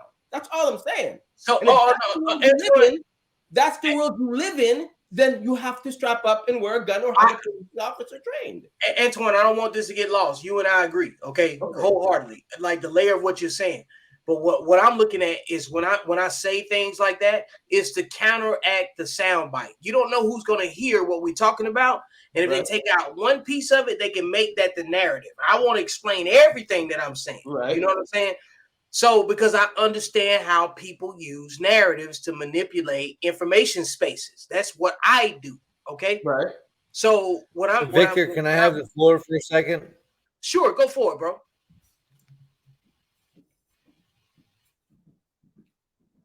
Is he frozen? I think he's frozen, Vic. Dustin, I think you're frozen if you can hear us. He can't hear you if he's frozen, bro. Sorry, that's my lack of computer. I lost everybody for a moment. No, was it? Can you hear me now? Oh yeah, we can hear you. Okay, but you're not moving, but we can hear you. Oh, there you go. Can you hear me? Can you hear me now? Yeah. Are we good? Yeah. Okay. I sorry to interrupt, Victor. And Antone, I agree with almost everything you guys were saying. But one thing I'd like to point out is that at some point in time over the course of the 20th century, we've reached this like capitulate where the officer's life supersedes everything. Have you guys noticed that? Like any threat to the police officer's life is warrant for deadly force. Any type of thing that happens, this routine traffic stop goes to this, and that's warrant for deadly force. We know type of thing. I get it, and you know, and by and large, if you look at the statistics or whatever, they kill white people at a significantly larger number than black people. Let me put. I knew you were about to say that. Let me put a pin in that. They kill more white people because it's just simply more white people. That's just simply numbers. Bingo. Okay? Yeah, it's a number thing. Department. Come on. It's not a percentage. It's not a percentage thing. It's just a numbers thing. And there's more stupid numbers thing. Yeah. there's a lot of stupid white people out there that figure out ways to get killed by cops. Don't kid yourself. There's a lot of stupid black people out there that can't follow instructions. This ain't about black people. I'm not gonna come down hard on and make this a race thing. There's a lot of black people out there that do stupid things too. When you say, "Hey, stop moving," fuck, nigga, stop moving. So I just don't want to make this about a race thing. Hold on, Antoine, let me stop you for a second. You're from Canada. This isn't your No, stop. No, I need you to listen. Stop using it as a talking point. What does that have to do with anything? Remember when I just said that I don't want to deflect and go off on something stop else? using it as a talking point. Talk about where we're at in the conversation. You don't have to create a narrative somewhere else to bring it in. You're trying to take my reality away. I'm not taking your reality away. I'm not taking your reality away. You explained your reality very eloquently. You explained your reality very eloquently. You explained your reality very eloquently. I'm saying I'm not going to turn this into a race thing. It's not. Antoine, you interrupted our guest. It's not a race thing. You interrupted. You want to go there, but I don't want to go there because it's not. Antoine, this isn't about you. This isn't about you. And it's not about you, Vic, but you explained your point, and I get it. Antoine, why are you triggered about Antoine? Why? You see, there you go. You're saying I'm a simp. Antoine, this isn't your time to talk. You've already spoken. That's all. You had your spiel, and you spoke very eloquently, and you explained it. Antoine, this is saying it's not about race. That's all. Antoine, this is why I muted my mic when you were speaking. I muted mine when you spoke. Did you not see me say one word when you went to interrupting our guest? You're interrupting our guest. The whole thing, and now that somebody's countering you, you still want to go on when you spoke very eloquently, and I let you speak. But Antoine, I'm not going to turn this you're interrupting our guest. White thing. It's not going to happen. Antoine, you're interrupting our guest. That's my point. No, he was talking. I just wanted to say that one little point. It doesn't matter. No, it's not one little thing. About it. Antoine, you saying something. Antoine coming in. That's all. No, Antoine, he was talking and you interrupted. And I interjected very politely, and I was going to say one thing, and you came back and countered me. You didn't stay quiet. So just say it the way it happened. Rewind the tape. Okay, we can rewind the tape, and I'm going to point out. Let me point out something here. There you go again. Okay, let me point out. No, because I want to capture how we got to this point. Okay. No, why? What for? According because to you don't get it. No, according to you, we're having a discussion. Dustin, you and I were cool, right? No, because according to you, let the guest speak. If Thank you want you, sir. Speak, let him speak. So, when you get through talking, we're gonna let Dustin finish. When you get through talking, which you had your spiel, we'll speak, right? You did. You had a long, eloquent time to express yourself, and I listened. But now I say one thing, you want to come back and go and mention Montreal and all this la bullshit. No. If the guy wants to speak, and I just said one thing to interject, just to say I don't want to make this about a race thing because that's not what it's about. It's about guns. That's all. That's all I'm saying. Antoine, you want to let Dustin talk? That's Would you like Antoine, mute your mic and let Dustin talk? Thank you. And likewise. Antoine, thank you. And Victor, thank you very much. So all I was getting at was that, there are stupid people on either side of the race spectrum, right? Either side of the race is a stupid fucking term. I hate that. It's a pigment spectrum. We're all the same. But with that, we've this like dichotomy where it's okay for police to put their own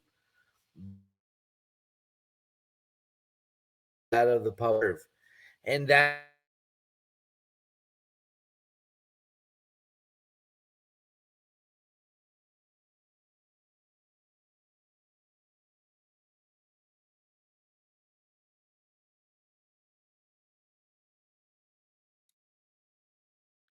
break for commercial. Hey, run the ad. Run the ad, baby. I wish I had an ad right now. Hold on, I got one for you. Stand by. I got something for you. Hang on. I don't think he knows he's in. I don't know why his internet's all of a sudden going out. Oh, because he got something to say. Because he ain't continue. Because he ain't continue. That's what I'm gonna give it. I don't think that's accurate. Don't quote me on that. So hang on a second. Let me give you a commercial. That's going bad in the first place. It was great in the beginning. Reach out to him. go ahead and book a place to stay and whatchamacallit. I apologize for that. We had some type of technical difficulty over here. Oh, it was you.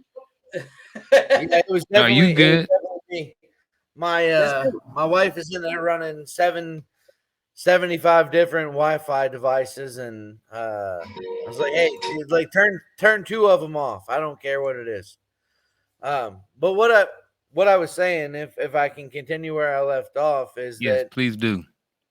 we as a society, and I don't say any of us interjectorally, but we created an environment where the officer's life exists paramount over any other. And it started incrementally, but it's grown to this thing where like, did you steal a snow cone from this gas station? Oh wait, I have to put 75 rounds of 9mm into you because you're somehow a threat to the rest of the population. And that is a problem, like, unequivocally. And that I believe that transpired and carried over to the Uvalde issue, where, like, we don't know what's going on in there. So because the officer's life is more important than anybody else's, we have to maintain a certain level of discipline and distance, and we have to have all the information before we march forward towards gunfire. And that's a problem. Like, call it what you will, that's a problem. No one's life is more important than the next person. And if you're in a situation of public service, that puts you at the bottom of the totem pole. Your job is to protect the people that you serve. And if you're not fully willing to execute that, then you need to look into another career field.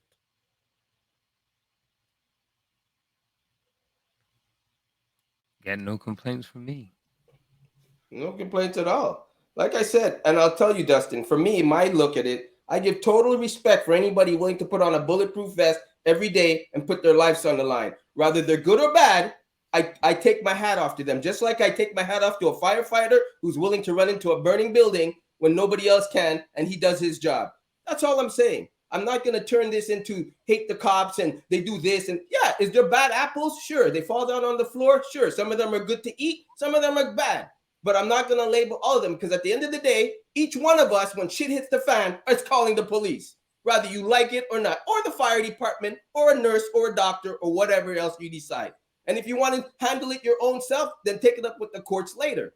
But I'm not going to put this whole shooting thing and this and that and go down the path of race and this. And no, it's an idiot with a gun that had access to a gun, just like, and there's other idiots. Is there factors behind it? Is there things to unravel? Sure. Is there mental illness at the end of the day? Sure. Right? But not everything is about race. Not everything is about that. No. Sometimes it is what it is. The man's an idiot. The boy's an idiot. And it was at the wrong place at the wrong time. He had his own reasons for doing it. Shot himself. We'll never know. But here we are speculating, conspiracies, talking shit we don't know about. Right? Do I blame the officers for not going in? No, if they were following a command to not go in. Do I blame the officers for not reacting and using their own inner emotions and feelings? Sure, maybe I would have jumped in and that would have been even a bigger disaster. I don't know. But at the end of the day, were they wrong to stand back? In hindsight, probably. But were they wrong to stand back? Were they wrong to stand back based on their orders? No. Just like EJ or JL said, if you fire a gun in the army, you have to answer for that bullet. That's all I'm saying. And you have to give them credit for that. And at the end of the day, any man willing to put on a bulletproof vest and put his life at risk for 8 hours a day with shitty pay, I'm taking my hat off to him. Because I know one thing, I ain't running into a burning building to save no child. I don't know what will happen at the time it happens, but I know that's not my first reaction. I'll call the police and I'll call the fire department. Call me whatever you want.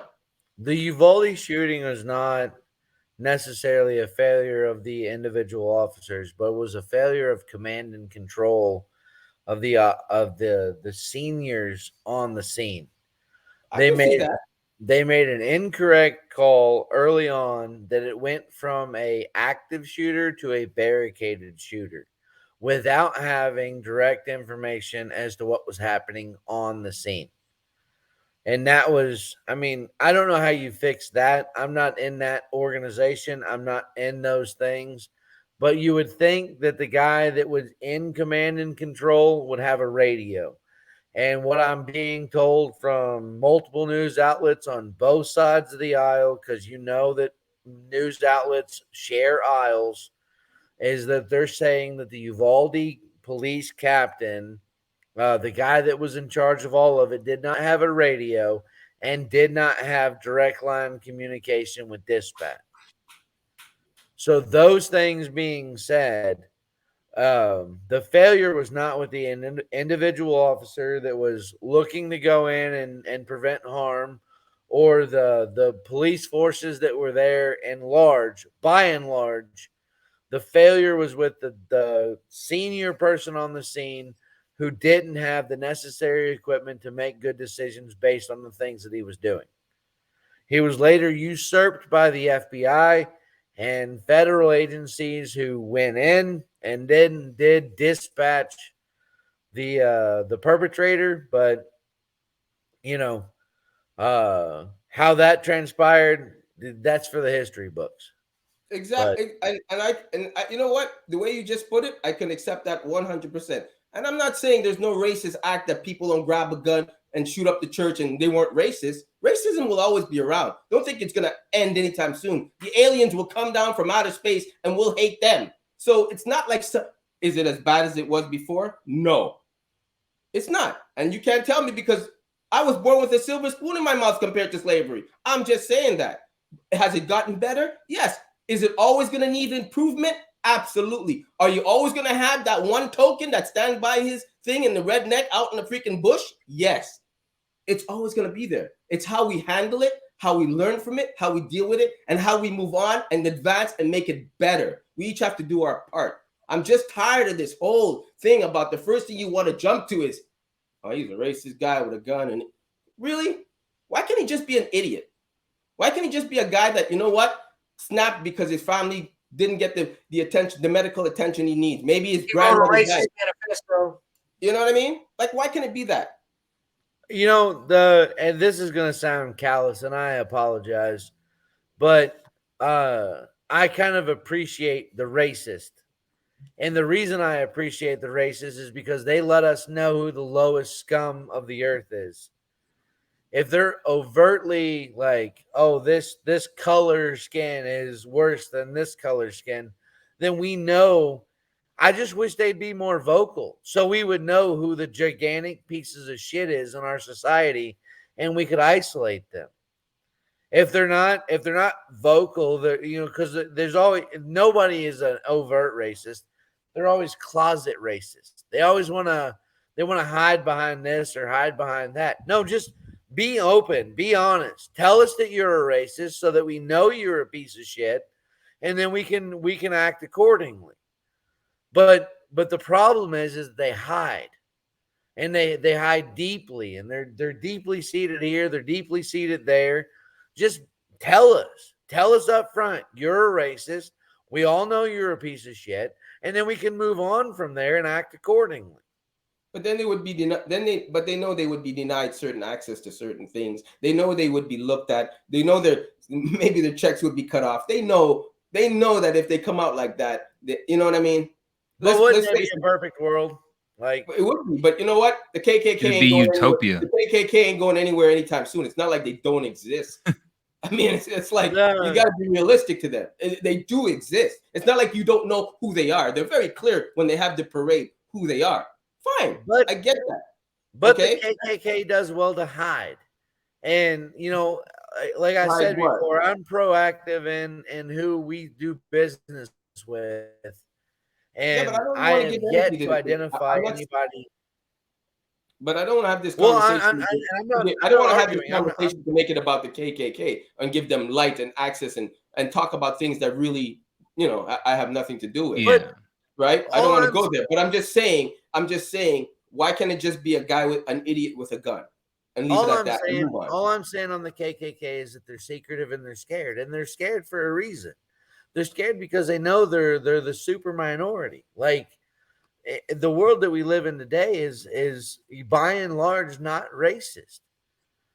You have those outliers that make things fucking terrible for one group or another, but by and large, it's if you had to cover the largest swath of the population, the average American that has no influence, that has no uh, context, would like, I don't care. But you have these highly active, highly secluded, highly secretive individuals that are absolutely doing the things that you say that they're doing, and that's the problem. It's those people are the people that we have to be cautious of, and that's where, like Victor said, the AI comes in. Like, why can't we look for those people? Why can't we look for the people that see race and not fucking struggle? Because let's face facts, everybody struggles, right? The credit card companies have created an entirely new slave race, and you know, I won't get into all that, but they figured out another way to make us work for them, and they got to include everybody. But long story way short is that that's such a minuscule population. We could target them. We could absolutely figure out who they are based on what it is that they're doing on social media, based on what it is that they're doing with their, how their spending patterns are. We could find them. We could find all of them. And we could snuff that shit out quickly. And then the rest of us would just be set around to struggle. And now we know that they're gone. Now we just have to figure out who's working against us.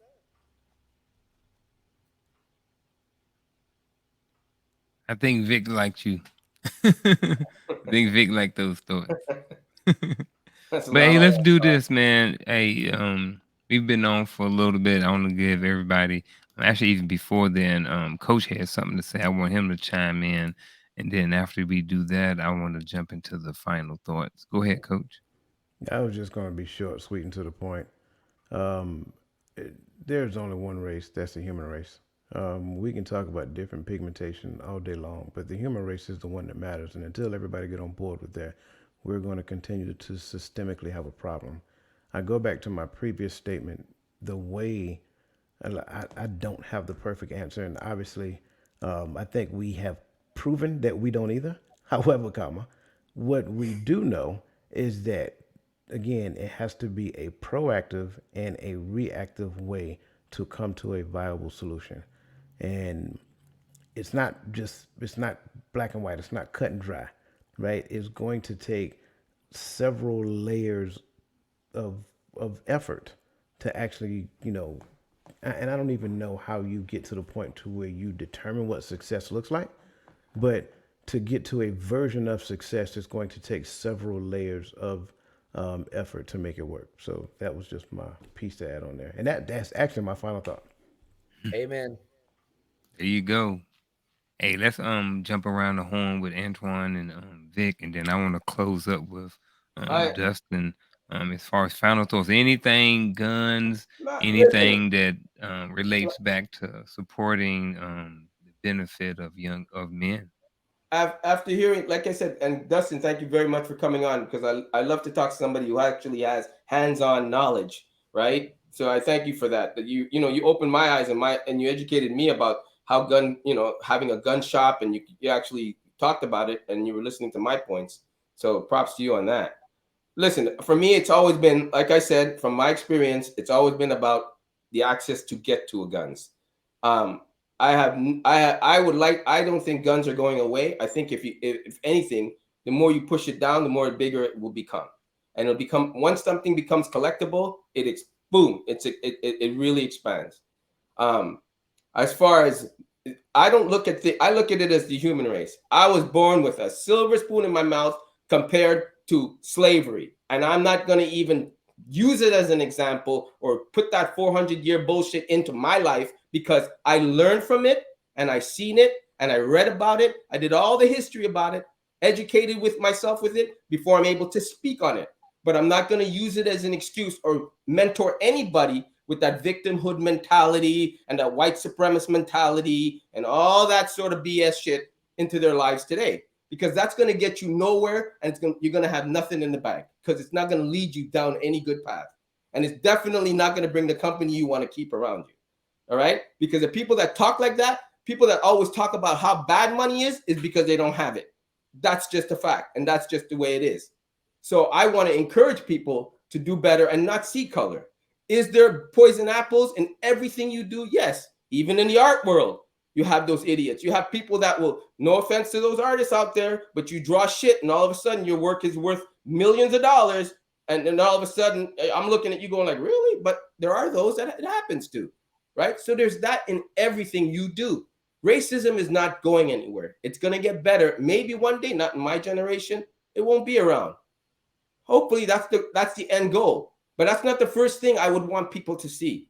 All right. I want solutions. I want to say, okay, this is how it is. How do we fix it? So that's my only end point. You educated me about guns. I'm going to try to get my fear away. I might take you up on that, by the way, to have somebody professionally show me how to shoot a gun, handle a gun, get the knowledge behind it before I could speak on it properly and say, okay, this is how it is. But from what I see, and from somebody that knows nothing, the access to get a gun is so easy. And I never knew it was that easy. Actually, till this last shooting. You hear about it and you're like, how come it's always happening? Then when I educated myself and I had a friend that actually collects them, I'm like, dude, how hard is it to get a gun? Dude, big five, man, easy as pie.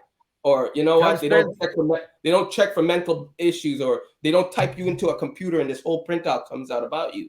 And I'm like, wow, really? No, you just need this, that, and and you wait for the response. I'm like, okay, that's got to change. That's the problem there. Come spend 3 days with me. I'll blow your mind. Yeah, I would like that. And I'm going to take you up on that, because I would love to know about that. And like I said, guns don't kill people. It's the person holding the gun that kills the person. You put a gun on the table, ain't going to hurt nobody. Now you put a gun on the table and forget about it and do about your business and be an idiot about it. Yeah, now you're looking for trouble. And I want to be able myself in my own home to be able to shoot you if you come in uninvited. I want to have that power. And I like knowing about that power, but I don't want it to be misused. And I think that's where the problem is. That's fair. That's a fair assessment. What you got, Vic, before we jump down to Dustin? You can let Dustin talk, man. He might have somewhere to go. You know what I'm saying? All right. I'm going to close out with you, Dustin. What you got? Final thoughts. So first and foremost, Martin, thank you so much for the invite tonight. I'm absolutely humbled and honored to be here in the presence of great men, and I hope that I've helped in some way, shape, form, or fashion to provide insight into the industry and the problems and the perspectives. I hope I contributed in some way to help educate or to help better understand. We are a nation of problems, and we have issues, and there are bad actors everywhere we go. The issue is that the biggest issue is your ability to protect yourself. We get on a slippery slope of, well, this was okay, but this is bad. And then we take that away. And then we get on, oh, wait, no, that was bad. So we need to take that away too. Oh, wait, no, that was bad. So we have to take that away too. That slope started in 1934. That's racism. This is fucking disgusting. There's no other way to describe it. And forgive my profanity, but there's no other way to describe it. You ain't got to apologize here. It's ignorant. It's small-minded, and I wish people that were racist were more vocal, so we would know who the pieces of shit are, and it'd be easier to pick them out and be like, "Oh wait, you're a piece of shit. We just fuck this guy." But at any rate, guys, thank you so much for having me. Thank you so much for taking the time to listen to me. I apologize for the blurry screen. All of our computers usually have duct tape over them because, again, conspiracy theories. We don't like to keep things active and operational. So, but like I say, as the husband of an immigrant, and that's another thing. Jesus, Martin, invite me back for the immigration conversation. Definitely. For the violent talks. Let me tell you about all the money that I spent to bring my wife over legally. Right? We got to pay Yeah, that. because Antoine looking for a wife. You Yeah. might be able to help him out. Hey, There you go. my smoking hot Filipino wife's got a couple of sisters. I'm just saying. There you go. There you go. I'm just saying. Like, Tell him to I watch mean, your show and set me up. Antoine seems like brother-in-law material. So There you go. we'll work that out when you come down for the gun range day. But Vic, But I ain't look, moving out of California just yet. The problems are easily solvable if you have people that are willing to work the solution. But you have to have people willing to work the solution. And the solution is going to hurt your feelings. The solution is going to hurt your sensibilities. The solution is going to hurt your political affiliations. Right? But the solution is that you have violent actors that are willing to perpetrate massive amounts of violence against you. Get comfortable with violence now. Put that into your brainscape. Put that into your landscape. That is your life. Get comfortable with violence and be willing to perpetrate violence against those that wish to perpetrate violence against you. Until we get to that point, there's no PG out to this. There are psychopaths that want to hurt you, and you have to be willing to hurt them back equally or to a greater extent to survive. If you're not, then it's the end of you. And then it's a terrible tragedy, and we'll all talk about it and at great length after some madman murders you. hey, it was a great way to end.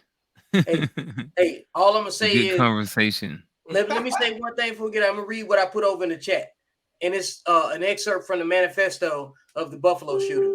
The truth is, my personal life and experience are of no value. I'm simply a white man seeking to protect and serve my community, my people, my culture, and my race.